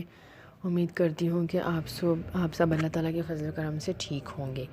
آج میں آپ کے لیے ایک اور نئی ویڈیو لے کر آئی ہوں، جس میں ہمیشہ کی طرح آج بھی میں اپنی باقی تمام ویڈیوز کی طرح اس ویڈیو میں بھی میں آج آپ کو ان تمام چیزوں کے بارے میں بتاؤں گی جس کا استعمال سنت بھی ہے، اور اگر بہت سی بیماریوں میں ان غذاؤں کا استعمال کیا جائے تو اس میں شفا بھی ہے، کیونکہ ہمارے پیارے نبی پاک صلی اللہ علیہ وآلہ وسلم نے ان تمام چیزوں کا استعمال فرمایا ہے، اور جن چیزوں کا استعمال ہمارے نبی پاک صلی اللہ علیہ وآلہ وسلم نے فرمایا ہے ان سب میں شفا ہے اور ان کا استعمال سنت ہے۔ اگر ہم سنت پر چلیں گے اور اپنی زندگی کو سنت کے مطابق گزاریں گے تو ہم ہمیشہ بیماریوں سے بچے رہیں گے اور ہم ایک بہت ہی صحت مند زندگی گزار سکیں گے۔ جیسا کہ آج کل لوگوں نے اپنی زندگی میں فاسٹ فوڈ کا استعمال بہت زیادہ بڑھا لیا ہے، اور دیسی چیزیں یعنی کہ جن چیزوں میں اللہ تعالیٰ نے قدرتی طور پر بہت سے وائٹامنس اور شفا رکھی ہے، ان لوگوں کو لوگوں نے کٹ آؤٹ کر دیا ہے، انہیں اگنور کرتے ہیں، انہیں اپنی غذا میں شامل نہیں کرتے، جبھی تو آج کل کے دور میں اتنی بیماریاں پھیل چکی ہیں۔ اگر ہم اپنی پوری زندگی کو ایک سنت کے مطابق گزاریں اور سنت کے مطابق اپنی زندگی کو ڈھال لیں تو ہم ان تمام بیماریوں کا شکار کبھی بھی نہ ہو سکیں، کیونکہ سنت میں شفا ہے، ہمارے نبی پاک کی ہر سنت میں شفا ہے۔ ہمارے پیارے نبی پاک صلی اللہ علیہ وآلہ وسلم کی پوری زندگی ہمارے لیے ایک عملی نمونہ ہے۔ اللہ تعالیٰ نے ان کی زندگی کو ہمارے لیے اس طرح سے بنا کر بھیجا ہے کہ ہم لوگ بھی، ہم یعنی ان کی امت، ہم سب بھی بالکل ان کی زندگی کی طرح اپنی زندگی کو اپنائیں، اور انہوں نے جو سنت کے حساب سے کھانا پینا سونا ہر چیز میں جو انہوں نے طریقہ کار اختیار کیے وہ ہم امت کے لیے ہی ہیں۔ اگر ہم سب انہی کی طرح کھانے پینے میں ہر چیز میں اپنی زندگی میں طریقہ کار کو اختیار کریں تو یقین کریں ہماری زندگی بہت خوبصورت اور صحت مند ہو جائے گی، ہم بیماریوں سے بچے رہیں گے اور ہماری زندگی میں ایک بہت ہی روحانی سکون آ جائے گا، ہم سب اس چیز کو خود محسوس کریں گے۔ تو آئیے چلتے ہیں ہم اپنی اس ویڈیو کی طرف، جس میں آج میں آپ کو بہت سے ٹاپکس کے بارے میں بتاؤں گی جن کے استعمال سنت کے ساتھ ساتھ بہت زیادہ فائدے بھی ہیں اور علاج بھی ہے۔ اگر ہم شروع سے ہی ان چیزوں کو اپنی زندگی میں اپنا لیں، ان کا استعمال کر لیں تو ہم بہت سی بیماریوں میں بچے رہیں گے، اور اگر خدا نخواستہ آپ بیمار ہو جاتے ہیں تو اس دوران بھی اگر آپ ان غذاؤں کو کھاتے ہیں، اس کا استعمال کرتے ہیں تو بھی آپ اس سے شفا پائیں گے، کیونکہ اس میں اللہ تعالیٰ نے شفا دی اور ہمارے نبی پاک صلی اللہ علیہ وآلہ وسلم نے بھی ان چیزوں کا استعمال فرمایا ہے۔ تو چلیے چلتے ہیں اپنے اس موضوع کی طرف جس میں آج ہم آپ کو اس ویڈیو میں بتانے جا رہے ہیں۔ تو سب سے پہلے ہم بات کریں گے مسواک کی۔ مسواک کے استعمال سے دماغ کو ایک قوت ملتی ہے، اور اس کے علاوہ جو اکثر لوگوں کے منہ سے بدبو آتی ہے یہ اس کو بھی ختم کرتی ہے۔ جو لوگ مسواک استعمال کرتے ہیں ان کی منہ کی بدبو ختم ہو جاتی ہے۔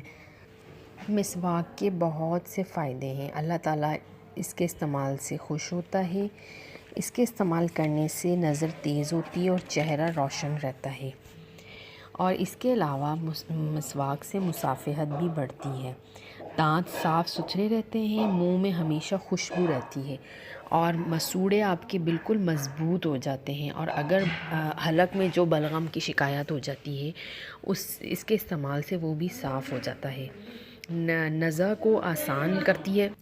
جو لوگ مسواک کا باقاعدہ سے استعمال کرتے ہیں موت کے وقت انہیں کلمہ شہادت نصیب ہوتا ہے۔ مسواک استعمال کرنے والوں کا کھانا جلدی ہضم ہو جاتا ہے، اور اس کے علاوہ اس سے رزق میں بھی برکت ہوتی ہے، اور یہ دانتوں کے میل کو اور دانتوں میں جو تکالیف ہوتی ہیں ان کو بھی دور رکھتی ہے، معدے کو بھی قوت ملتی ہے، اور یہ آپ کا حافظہ بھی تیز کرتی ہے، دل کو پاک کرتی ہے، اور آپ کے چہرے کو بھی نورانی بناتی ہے، اور اس کے استعمال سے دل و دماغ دونوں کو قوت ملتی ہے، اور جو عام قسم کی بیماریاں ہوتی ہیں اس سے آپ کو نجات مل جاتی ہے۔ اس کے علاوہ مسواک کے اور بھی بہت سے فائدے ہیں۔ مسواک کرنا رسول اکرم صلی اللہ علیہ وسلم کی سنت ہے، اس لیے یہ عمل باعث ثواب ہے۔ مسواک منہ کی صفائی کا ایک بہترین ذریعہ ہے۔ مسواک کرنے والے کی نظر کبھی بھی کمزور نہیں ہوتی، کیونکہ اس کے اندر ایسے اجزاء ہوتے ہیں جو کہ نظر کو تیز کرنے میں مددگار ہوتے ہیں، اور مسواک ہاضمے کو بہتر بناتی ہے، بھوک کو بھی بڑھاتی ہے اور نظام ہاضمہ کو بالکل درست رکھتی ہے۔ مسواک میں اینٹی ہائٹک اور اینٹی اسپائکس اجزاء ہوتے ہیں، جس کی وجہ سے مسواک کرنے والے شخص کا منہ ہمیشہ بیماریوں سے بچا رہتا ہے۔ اور طب اور میڈیکل سائنس نے بھی یہ ثابت کر کے دکھا دیا ہے کہ مسواک سے دماغ کو قوت حاصل ہوتی ہے، اور مسواک منہ کی بدبو کو ختم کرتی ہے، مسوڑوں کی حفاظت کرتی ہے۔ ایک روایت میں ہے کہ اللہ تعالیٰ نے فرمایا کہ میرا جو بندہ ہر نماز کے ساتھ مسواک کا استعمال کرے گا، اللہ مسواک کھانے کو ہضم کرنے میں مدد کرتی ہے، اور اس کے علاوہ جو منہ میں چھالے ہو جاتے ہیں اس کے استعمال سے وہ چھالے بھی ختم ہو جاتے ہیں، اور اگر منہ میں جو زخم ہوتے ہیں ان کو بھی ٹھیک کرتی ہے، اور یہ مسوڑوں کو بہت صحت مند بناتی ہے، دانتوں کو مضبوط کرتی ہے، منہ کے چھالوں کو دور کر دیتی ہے، اور اس کے علاوہ جو مسواک کا استعمال کرتے ہیں ان پر جلد بڑھاپا نہیں آتا۔ یہ بڑھاپے کے عمل کو بہت کم کر دیتی ہے، یعنی یہ بڑھاپے کو روکتی ہے۔ اس کے استعمال سے نبی اکرم صلی اللہ علیہ وسلم 5 وقت کم از کم مسواک کیا کرتے تھے۔ جو بندہ مسواک کر کے نماز ادا کرے گا، اللہ تعالیٰ اس کو 70 نمازوں کے برابر ثواب عطا فرمائیں گے۔ اور اس کے علاوہ جو بندہ مسواک کر کے نماز ادا کرتا ہے تو موت کے وقت فرشتہ اسرائیل علیہ السلام آ کر اس سے خود کہیں گے کہ اے بندے تو کلمہ پڑھ لے، یعنی کہ مسواک استعمال کرنے والے کو کلمہ شہادت موت کے وقت نصیب ہوتا ہے۔ جب تم نماز کے لیے مسواک کرو گے تو حضرت آدم علیہ السلام سے لے کر رسول اکرم صلی اللہ علیہ وسلم تک جتنی سنتیں ہیں، آج تک تمام نبیوں کی سنتوں کے ساتھ اللہ تمہیں نسبتیں عطا کر کے نبیوں کی عبادت کا ثواب عطا فرمائیں گے۔ دیکھیں ویورز، کتنا اللہ تعالیٰ نے مسواک کا بھی درجہ رکھا ہے اور کتنے مسواک کے فائدے رکھے ہیں۔ جس طرح ہم کانوں میں قلم رکھا کرتے ہیں، اسی طرح نبی اکرم صلی اللہ علیہ وسلم مسواک رکھا کرتے تھے۔ تم مسواک کرو، تمہارے گھر کی عورتیں پاک دامن بن جائیں گی۔ ہمارے نبی پاک صلی اللہ علیہ وسلم نے یہ بھی فرمایا کہ اگر تم مسواک کا استعمال کرو گے تو تمہارے گھر کی عورتیں پاک دامن بن جائیں گی، یعنی اس سے گھر کی عورتوں میں حیا بھی آتی ہے۔ اور جب تم مسواک کر کے وضو کرتے ہو تو فرشتہ گھر سے لے کر مسجد تک تمہارے ساتھ چلتا ہے۔ دیکھیں کتنے بہترین فائدے ہیں مسواک کے، آپ سب بھی دیکھ سکتے ہیں کہ جب انسان مسواک کرتا ہے وضو کرتے ہوئے تو فرشتہ گھر سے لے کر مسجد تک اس کے ساتھ چل کر جاتا ہے، اور تمہارے منہ کی خوشبو کو بھی سونگھتا ہے۔ مسواک آپ کی آواز کو صاف کرتی ہے، اور تلاوت اور ذکر اذکار میں نشاط اور تازگی بھی پیدا کرتی ہے، اور مسواک کے استعمال سے آپ کے نامہ اعمال میں نیکیاں بڑھ جاتی ہیں، اور اللہ کی رضا اور ایمان پر خاتمے کا سبب ہے، یعنی کہ جو لوگ مسواک کا باقاعدہ استعمال کرتے ہیں ان۔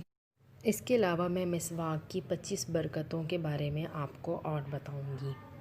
مسواک شریف کو لازم کر لو، اس سے غفلت نہ کرو، اسے ہمیشہ کرتے رہو، کیونکہ اس میں اللہ تعالیٰ کی خوشنودی ہے۔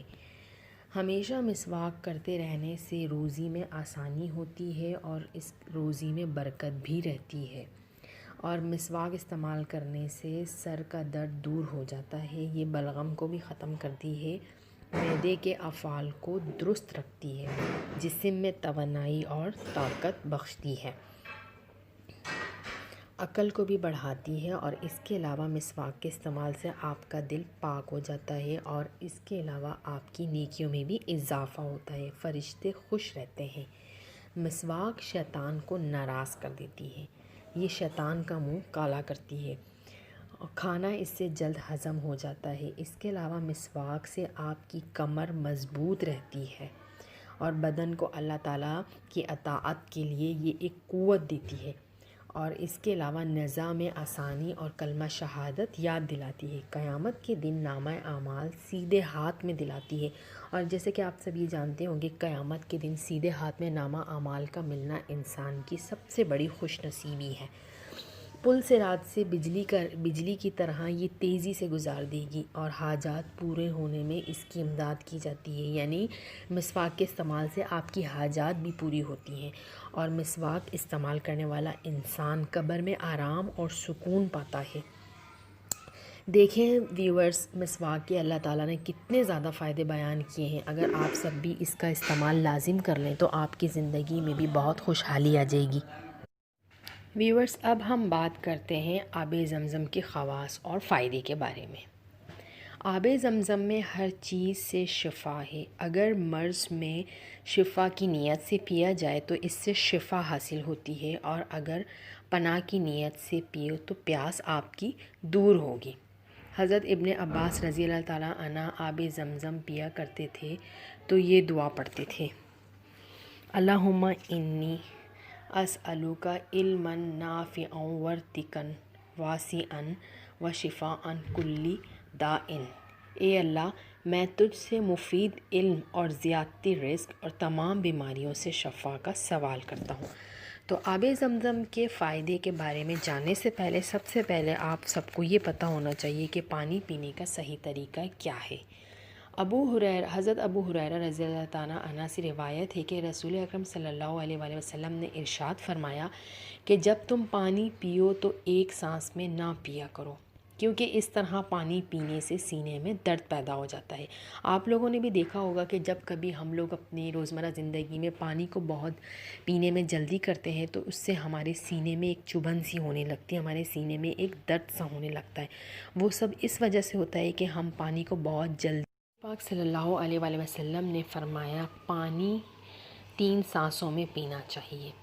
نبی پاک صلی اللہ علیہ وسلم فرماتے تھے کہ یہ طریقہ پیاس کو اچھی طرح بجھاتا ہے اور کھانے کو اچھی طرح سے ہضم کرتا ہے، اور اس سے تندرستی بھی قائم رہتی ہے۔ بعض احادیث میں کھڑے ہو کر پانی پینے کو بھی منع فرمایا گیا ہے۔ چنانچہ ترمذی وغیرہ میں حضرت انس بن مالک سے روایت ہے کہ حضرت صلی اللہ علیہ وآلہ وسلم نے کھڑے ہو کر پانی پینے سے منع فرمایا ہے۔ بعض اتباع نے لکھا ہے کہ کھڑے ہو کر پانی پینے سے پیٹ میں درد ہو جاتا ہے، اور بعض علماء نے کہا ہے کہ 3 قسم کے پانی کھڑے ہو کر پینا جائز ہے: ایک آب زمزم، دوم آب سبیل، سوم آب وضو۔ لیکن بعض احادیث میں مشک سے بھی کھڑے ہو کر پینا درست معلوم ہوتا ہے، جبکہ بعض اتباع یہ کہتے ہیں کہ کھڑے ہو کر یا لیٹ کر پانی پینے سے معدہ اور اعصاب کمزور ہو جاتے ہیں، اور بعض احادیث میں یہ بھی ہے کہ ٹھنڈا اور میٹھا پانی حضور اکرم صلی اللہ علیہ وسلم کو بہت پسند تھا۔ چنانچہ ابو داود نے حضرت عائشہ صدیقہ سے روایت کی ہے کہ حضرت صلی اللہ علیہ وسلم کے لیے میٹھا اور ٹھنڈا پانی سقیا کے کنویں سے منگوایا جاتا تھا۔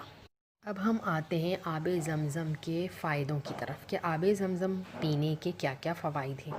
عام طور پر آپ نے دیکھا ہوگا کہ بہت سے لوگ روحانی علاج کے لیے پانی پر دم کر کے پیتے ہیں، جس سے اس پانی میں برکت و شفا پیدا ہوتی ہے۔ ایک پانی ایسا ہے جس پر کسی دم کی کوئی ضرورت نہیں، بلکہ اس میں ازل سے اللہ تعالیٰ نے شفا رکھی ہے، اور اس پانی کا نام ہے آب زمزم۔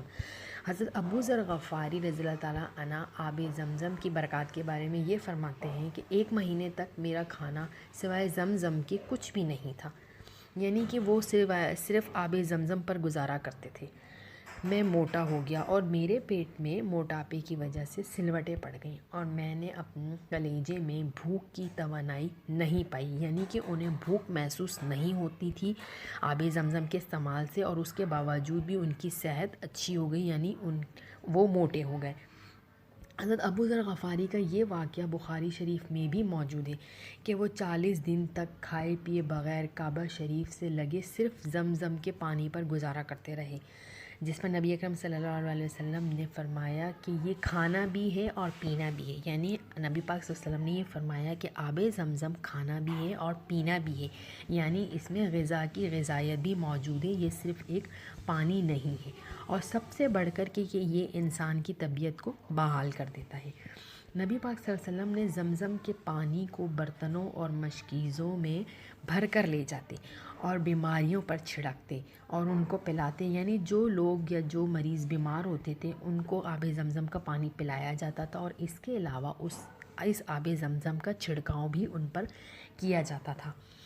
لہٰذا اس سے یہ معلوم ہوتا ہے کہ یہ پانی بخار کی حرارت کو ٹھنڈا کرتا ہے، یعنی اگر بخار کی حالت میں آب زمزم کا پانی کا چھڑکاؤ کیا جائے تو بخار کے آرام میں مدد ملتی ہے۔ مریضوں پر چھڑکنا اور ان کو پلانا احادیث سے ثابت ہے، یعنی کہ آب زمزم کا پانی مریضوں کو پلانا چاہیے اور اس کے علاوہ اس کا چھینٹا بھی مارنا چاہیے تاکہ اللہ تعالیٰ ان مریضوں کو ان بیماریوں سے جلد شفا عطا فرمائے۔ ایک اور حدیث قدسی کے مطابق آب زمزم کا پانی جس غرض سے جس نیت سے بھی آپ آب زمزم کا پانی پیتے ہیں وہ کام اللہ تعالیٰ کے فضل و کرم سے آپ کا بخوبی پورا ہوتا ہے، چاہے آپ کسی دعا کی نیت سے پئیں کہ یا اللہ میری یہ دعا قبول فرما، یا اس نیت سے پئیں کہ یا اللہ مجھے اس بیماری سے شفا دے، تو دونوں کام آپ کے اللہ تعالیٰ ضرور پورا فرما دیں گے۔ جس دعا کی نیت سے پئیں گے اللہ تعالیٰ آپ کی وہ دعا بھی قبول فرمائیں گے، اور جس بیماری کی غرض سے پئیں گے تو اللہ تعالیٰ آپ کو اس بیماری سے شفا بھی عطا فرمائیں۔ نبی کریم صلی اللہ علیہ وسلم نے فرمایا، جس کا مفہوم ہے زمزم کو کھڑے ہو کر قبلہ رو ہو کر احترام سے پیا جائے، یعنی کہ آب زمزم کا پانی کھڑے ہو کر پینا آیا ہے۔ جب بھی آپ کو آب زمزم کا پانی ملے تو آپ اس کو کھڑے ہو کر اور کعبے کی طرف منہ کر کے سنت کے مطابق 3 گھونٹ میں یعنی کہ 3 سانسوں میں اس کو پئیں، کیونکہ آب زمزم کو پینے کا یہی طریقہ ہمارے نبی پاک صلی اللہ علیہ وسلم نے فرمایا ہے کہ آب زمزم کے پانی کو اس طرح سے پیا جائے، سنت کے مطابق اور کھڑے ہو کر اور کعبے کی طرف منہ کر کے۔ پانی پینے سے پہلے ہمیشہ یہ دعا پڑھنی آئیے۔ آب زمزم کا پانی آپ جب بھی پئیں تو سب سے پہلے آپ یہ دعا پڑھیں، اللہم انی اسألک علما نافعا ورزقا واسعا وشفاء من کل داء۔ ترجمہ، اے اللہ میں تجھ سے پناہ مانگتا ہوں یا مانگتی ہوں نفع والا علم، کشادگی والا رزق اور تمام بیماریوں سے شفا۔ آب زمزم کا پانی شفا بھی ہے، دوا بھی ہے اور غذا بھی ہے۔ آب زمزم سے زیادہ شفاف، صاف، پاکیزہ اور صحت بخش پینے کا پانی پورے کرۂ ارض پر موجود نہیں ہے۔ یہ وہ واحد پانی ہے جس سے کینسر، شوگر، بلڈ پریشر، تیزابیت، بدہضمی اور دوسرے امراض کا یہ ایک بہت ہی شافی علاج ہے۔ باقاعدگی سے آب زمزم کا پانی پینے سے یہ تمام بیماریاں آپ کے جسم سے دور ہو جاتی ہیں، اور اس کے علاوہ یہ آپ کے حافظہ کو ایک قوت دیتا ہے، آپ کے دماغ کو۔ جاپان کے مایا ناز سائنسدان ڈاکٹر مسار والمیوٹو نے انکشاف کیا ہے کہ آب زمزم میں ایسی خصوصیات پائی جاتی ہیں جو اس کے سوا دنیا کے کسی بھی پانی میں موجود نہیں ہیں۔ انہوں نے نیٹو نامی ٹیکنالوجی کی مدد سے آب زمزم پر متعدد تجربات بھی کیے ہیں، جن کی مدد سے انہیں معلوم ہوا کہ آب زمزم کا ایک قطرہ اگر عام پانی میں بھی ہم ملا دیں تو 1000 قطروں میں بھی اگر آب زمزم کے پانی کا ایک قطرہ بھی شامل کیا جائے تو عام پانی میں بھی وہی خصوصیات پیدا ہو جاتی ہیں جو تمام خصوصیات آب زمزم کے پانی میں شامل ہوتی ہیں۔ یعنی کہ اللہ تعالیٰ نے جو تمام خصوصیات آب زمزم کے پانی میں شامل فرمائی ہیں، اگر ہم آب زمزم کے پانی کا ایک قطرہ کسی عام پانی میں جو کہ بہت سارا پانی ہو اس میں بھی شامل کر دیں تو اس عام پانی میں بھی آب زمزم کا ایک قطرہ شامل کرنے سے آب زمزم والی تمام خصوصیات اس پانی میں بھی شامل ہو جاتی ہیں۔ انہوں نے اپنے ایک لیکچر میں یہ بھی کہا کہ جاپان میں انہیں ایک عرب باشندے سے آب زمزم ملا، جس پر انہوں نے متعدد تحقیق کی، ریسرچ کی، اور ریسرچ سے معلوم ہوا کہ زمزم کے ایک قطرے کا بلور ایک چمکدار معدنی جوہر انفرادیت رکھتا ہے، جبکہ دوسرے کسی بھی پانی کے قطرے کا بلور اس سے مشابہت نہیں رکھتا۔ کرۂ ارض کے کسی خطے سے لیے گئے پانی کے خواص زمزم سے کسی طرح بھی مشابہت نہیں رکھتے، یعنی کہ زمین پر پایا جانے والا کسی بھی قسم کا کوئی بھی پانی آب زمزم کی برابری کا نہیں ہو سکتا۔ جو آب زمزم کی فضیلت ہے وہ عام پانی کی ہو ہی نہیں سکتی۔ اللہ تعالیٰ نے آب زمزم میں ایک خاص فضیلت رکھی ہے۔ جاپانی سائنسدان نے مزید انکشاف یہ بھی کیا کہ مسلمان کھانے پینے اور ہر کام کرنے سے پہلے بسم اللہ الرحمن الرحیم پڑھتے ہیں۔ انہوں نے کہا کہ جس پانی پر بسم اللہ الرحمن الرحیم پڑھی جائے اس میں عجیب قسم کی ایک تبدیلی پیدا ہو جاتی ہے۔ لیبارٹری ٹیسٹ کے ذریعے عام پانی کو طاقتور خوربین کے ذریعے دیکھا گیا اور اس پر بسم اللہ پڑھنے کے بعد دیکھا گیا تو اس میں بہت سی تبدیلیاں واقع ہو گئیں۔ سبحان اللہ! دیکھیں ویورز، اگر ہم اپنے کھانے پینے سے پہلے بسم اللہ کا اہتمام کرتے ہیں تو اس کھانے میں اور پینے میں برکت بھی ہوتی ہے اور شفا بھی ہوتی ہے۔ اب جس پانی کو ہم بسم اللہ پڑھ کر پیتے ہیں تو اس پانی میں اللہ تعالیٰ اس پانی میں ہمارے لیے برکتیں بھی پیدا کرتا ہے اور شفا بھی دیتا ہے۔ جیسا کہ سائنسدان نے خودبین کے ذریعے یہ دیکھا کہ جس پانی کو بسم اللہ پڑھنے سے پہلے دیکھا گیا اور بسم اللہ پڑھنے کے بعد جب اس پانی کو دیکھا گیا تو اس میں انہوں نے ایک بہت سی تبدیلیاں محسوس کی۔ تو میرے اللہ تعالیٰ کے کلام میں اور ہمارے دین میں اللہ تعالیٰ نے کتنی خوبصورت برکتیں نازل کی ہیں، کتنی خوبصورت برکتیں پیدا کی ہیں۔ اگر ہم ان کو اپنی زندگی میں شامل کر لیں تو ہماری زندگی میں بھی بالکل اسی طرح خوشحالی اور برکتیں پیدا ہو جائیں گی انشاءاللہ تعالیٰ۔ اب ہم اپنے اگلے ٹاپک کی طرف آتے ہیں جس ٹاپک کا نام ہے اجوا کھجور۔ اب میں آپ کو اجوا کھجور کے بھی بے شمار فائدے بتاؤں گی۔ اجوا کھجور کا سب سے پہلا فائدہ یہ ہے کہ یہ پیٹ اور جگر کے کینسر سے روکتی ہے، یعنی کہ اس کے استعمال سے آپ کو پیٹ اور جگر کا کینسر کبھی نہیں ہوگا۔ اور اس کے علاوہ ہڈیوں میں موجود کیلشیم کے لیے یہ بہت زیادہ ضروری ہے۔ اجوا کھجور میں اللہ تعالیٰ نے قدرتی طور پر ایک کیلشیم کی بہت بڑی خصوصیت ڈالی ہے۔ اگر ہم اس کو استعمال کرتے ہیں تو یہ ہماری ہڈیوں میں موجود کیلشیم کو پورا کرتی ہے۔ اس کے علاوہ اگر آپ کے آنتوں میں کیڑے ہیں تو اجوا کھجور آنتوں میں موجود کیڑوں کا خاتمہ کر دیتی ہے، کیڑوں کو ختم کر دیتی ہے، اور اس کے استعمال سے آپ کو کبھی بھی قبض کی شکایت نہیں ہوتی ہے۔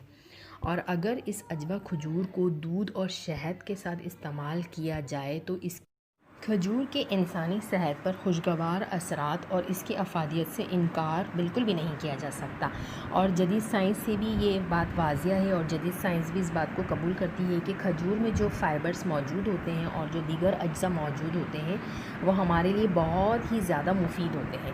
اگر آپ دن میں 2-3 کھجوریں کھاتے ہیں تو آپ کے جسم پر خوشگوار اثرات مرتب ہوں گے اور آپ کا جسم بیماریوں سے محفوظ ہو جائے گا۔ کھجور کے اتنے فائدے ہیں کہ اگر آپ کھجور کا استعمال کرتے ہیں تو آپ کو کسی بھی قسم کی کوئی بیماری نہیں لگے گی اور آپ کے جسم میں طاقت اور توانائی بھرپور آئے گی۔ اس کے علاوہ دل، جگر اور دماغ کو بھی طاقت ملے گی اور آپ خود کو ایک فریش اور توانائی محسوس کریں گے۔ اب طبی ماہرین کے مطابق کھجور کا استعمال سنت رسول صلی اللہ علیہ وآلہ وسلم بھی ہے، اور اسے 12 روز تک استعمال کرنے سے صحت کے بہت سے مسائل سے آپ کو چھٹکارا مل جاتا ہے۔ اس کے علاوہ اگر آپ کو قبض کی شکایت رہتی ہے، تیزابیت رہتی ہے، معدے میں یا انتڑیوں کی تکلیف ہے تو آپ کو کھجور ضرور کھانی چاہیے، کیونکہ اس میں جو موجود فائبرز ہیں وہ ہمارے معدے کے لیے نہایت فائدہ مند ہے اور ہمارے معدے کو تندرست رکھتی ہے اور دردوں سے بھی نجات ملتی ہے۔ کھجوروں میں میگنیشیم پایا جاتا ہے جس کی وجہ سوجن پر قابو پانے میں مدد ملتی ہے اور جسمانی دردیں بھی کنٹرول میں رہتی ہیں۔ یہ سوجن کو ختم کرتی ہے اور ہمارے جسم میں موجود کہیں بھی موجود درد کو یہ ختم کرتی ہے۔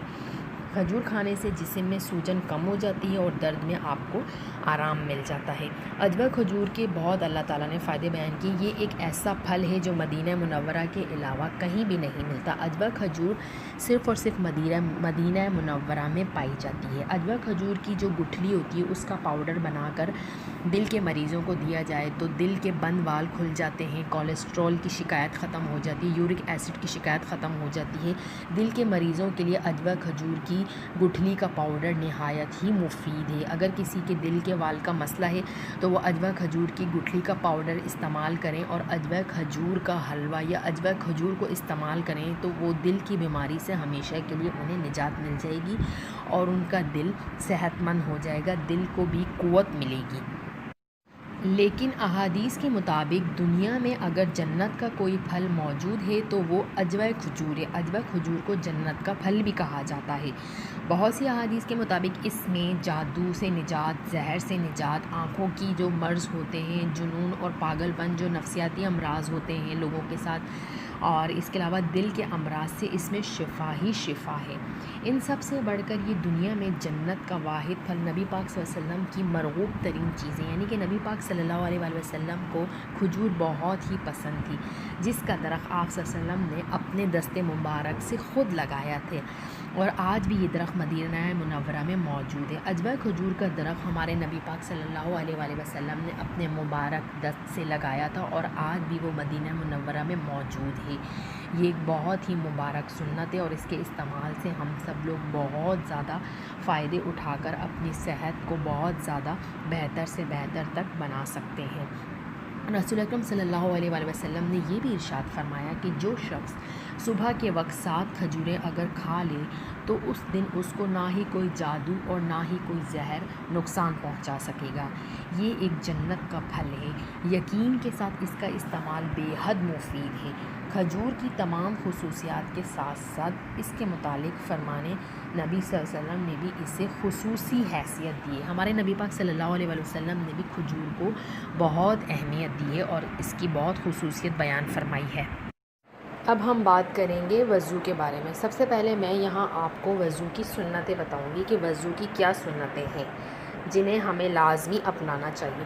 سب سے پہلے وضو کی سنت یہ ہے کہ وضو کی نیت کرنا، اور پھر اس کے بعد سب سے پہلے بسم اللہ الرحمن الرحیم پڑھ کر وضو شروع کرنا۔ جب بھی ہمارے نبی پاک صلی اللہ علیہ وسلم نے فرمایا کہ وضو سے پہلے بسم اللہ کا اہتمام لازمی کریں۔ اگر آپ بسم اللہ پڑھے بغیر وضو کرتے ہیں تو آپ کا وضو نہیں ہوگا، اس لیے بسم اللہ لازمی ہے۔ جب بھی آپ وضو کریں تو وضو کرنے سے پہلے بسم اللہ کا اہتمام لازمی کریں۔ بسم اللہ الرحمن الرحیم جیسے ہی انسان وضو کرنے سے پہلے پڑھتا ہے تو اس کا پورا جسم اللہ پاک گناہوں سے پاک کر دیتا ہے، اس کا پورا جسم گناہوں سے پاک ہو جاتا ہے بسم اللہ پڑھنے سے۔ اس کے بعد آپ بسم اللہ پڑھنے کے بعد 3 مرتبہ دونوں ہاتھ گٹوں تک دھونا چاہیے۔ اس کے بعد مسواک کریں، اگر مسواک نہ ہو تو انگلی سے دانتوں کو مل لیں۔ پھر اس کے بعد 3 بار کلی کریں، 3 بار ناک میں پانی چڑھائیں اور ہاتھوں اور پیروں کو دھوتے وقت انگلیوں میں خلال بھی کریں۔ انگلیوں میں خلال کرنا آیا ہے ہاتھوں اور پیروں کو دھوتے وقت، اور ہر ایک عضو کو 3 بار دھونا ہے۔ 1 مرتبہ پورے سر کا مسح کرنا، سر کے مسح کے ساتھ کانوں کا بھی مسح کرنا ہوتا ہے، اور اعضاء کو پے در پہ دھونا، یعنی ایک عضو کے بعد فوراً دوسرا عضو دھونا اور ترتیب وار وضو کرنا، اور وضو مکمل ہونے کے بعد وضو کی دعا کو بھی پڑھنا۔ یہ تھی وضو کی سنتیں۔ وضو کو ہمیشہ آپ سنتوں کے ساتھ کریں، اور وضو کا جو طریقہ کار ہے ہمیشہ وضو آپ اس طریقہ کار اور سنت کے مطابق کریں، اور بسم اللہ کا اہتمام وضو کے شروع میں لازمی کریں۔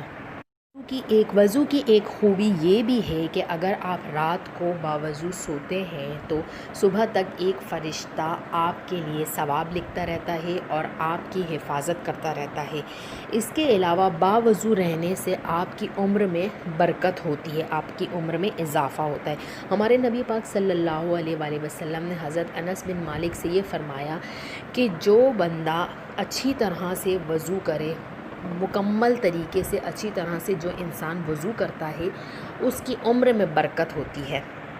ہمارے نبی پاک صلی اللہ علیہ وآلہ وسلم نے یہ بھی فرمایا کہ وضو کی ایک برکت یہ بھی ہے کہ میری امت کو جب قیامت کے دن بلایا جائے گا تو ان کی پیشانی اور ان کے ہاتھ پاؤں نور کی طرح روشن ہوں گے، اور وضو کی وجہ سے ان کے یہ اعضاء چمک رہے ہوں گے نور کی طرح۔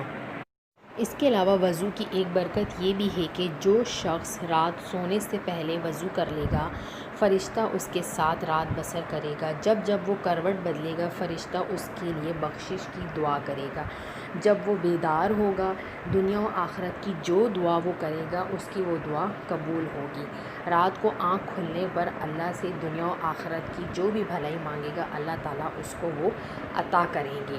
اور اس کے علاوہ غصے کے لیے وضو کے 3 گھٹ بہت ضروری ہے۔ جس انسان کو بہت زیادہ غصہ آتا ہو تو غصے کے لیے یہ ہے کہ وہ جو بھی کھائیں پئیں اس پر 7 مرتبہ بسم اللہ الرحمن الرحیم پڑھیں، اور وضو کے بعد 3 گھٹ پانی اس کا بہترین علاج ہے جس انسان کو بہت زیادہ غصہ آتا ہے۔ وضو کے بعد 3 گھٹ محدثین کے مشاہدات ہیں، حدیث میں اس کی شفا یابی کے حوالے موجود ہیں۔ وضو کے بعد 3 گھٹ جس نیت سے پئیں گے فائدہ ہوگا۔ اب یہ وضو ہمارے نصیب اور مقدر کے ساتھ کیسے جڑا ہوا ہے، اس کے ساتھ کیا تعلق ہے، کبھی ہم نے سوچا ہی نہیں اس سے کیا تعلق ہے۔ آپ جب بھی یہ وضو کریں، وضو سے مراد نماز کے لیے، قرآن کے لیے تسبیح کے لیے، اعمال کے لیے، کسی بھی چیز کے لیے آپ وضو کرتے ہیں تو اللہ تعالیٰ سے ایک بات کہیں کہ مولا تو کریم ہے، جانتا ہے کہ اگر قیامت کے دن اور دنیا میں میرے لیے الٹے فیصلے ہوئے بھی تو میرے گناہوں کی وجہ سے، اور انوکھے فیصلے اگر ہوئے بھی تو میری نافرمانی کی وجہ سے، مولا تو وضو کے ساتھ مجھے پاک کر دیتا ہے، اور میں نے سنا ہے اور وضو کے ساتھ میرے سارے اعضاء کے گناہ دھل جاتے ہیں۔ جی ہاں، یہ ایک سچ بات ہے کہ جب آپ وضو کرتے ہیں تو آپ جس طرح اپنے ہاتھوں پہ کوہنیوں تک پانی ڈالتے ہیں تو اسی طرح آپ کے ہاتھوں سے آپ کے گناہ جھڑتے چلے جاتے ہیں وضو کی برکت سے۔ مولا میں اپنے لیے اور اپنی نسلوں کے لیے نصیب مقدر رحمت اور برکت کے دروازے کھلوانا چاہتا ہوں۔ یا اللہ اس وضو کو ذریعہ بنا لیں۔ تو وضو کے دوران جو بھی دعا کی جاتی ہے وہ قبول ہوتی ہے۔ تو یہ تھی ہماری آج کی ویڈیو ویورز۔ اگر آپ کو ہماری ویڈیو پسند آئی ہو تو کائنڈلی اسے ضرور سبسکرائب، شیئر اور لائک کرنا مت بھولیے گا، اور کامنٹس بھی ضرور کیجیے گا کہ آپ لوگوں کو میری ویڈیو کیسی لگی۔ انشاءاللہ تعالیٰ میں آپ کے لیے ایک اور نیکسٹ ویڈیو بہت اچھی لے کر آؤں گی، اس میں آپ کو اس سے بھی زیادہ سنت کے حوالے سے انفارمیشن دوں گی۔ امید کرتی ہوں آج کی ویڈیو آپ سب کو ضرور پسند آئی ہوگی۔ تو میں آپ سب سے یہ گزارش کرتی ہوں کہ آپ سب بھی میری طرح اور باقی لوگوں کی طرح سنتوں کو اپنی زندگی میں ضرور شامل کر لیں، اس سے آپ ایک کامیاب اور صحت مند زندگی گزار سکتے ہیں۔ اچھا، اب میں اجازت چاہتی ہوں۔ اللہ حافظ۔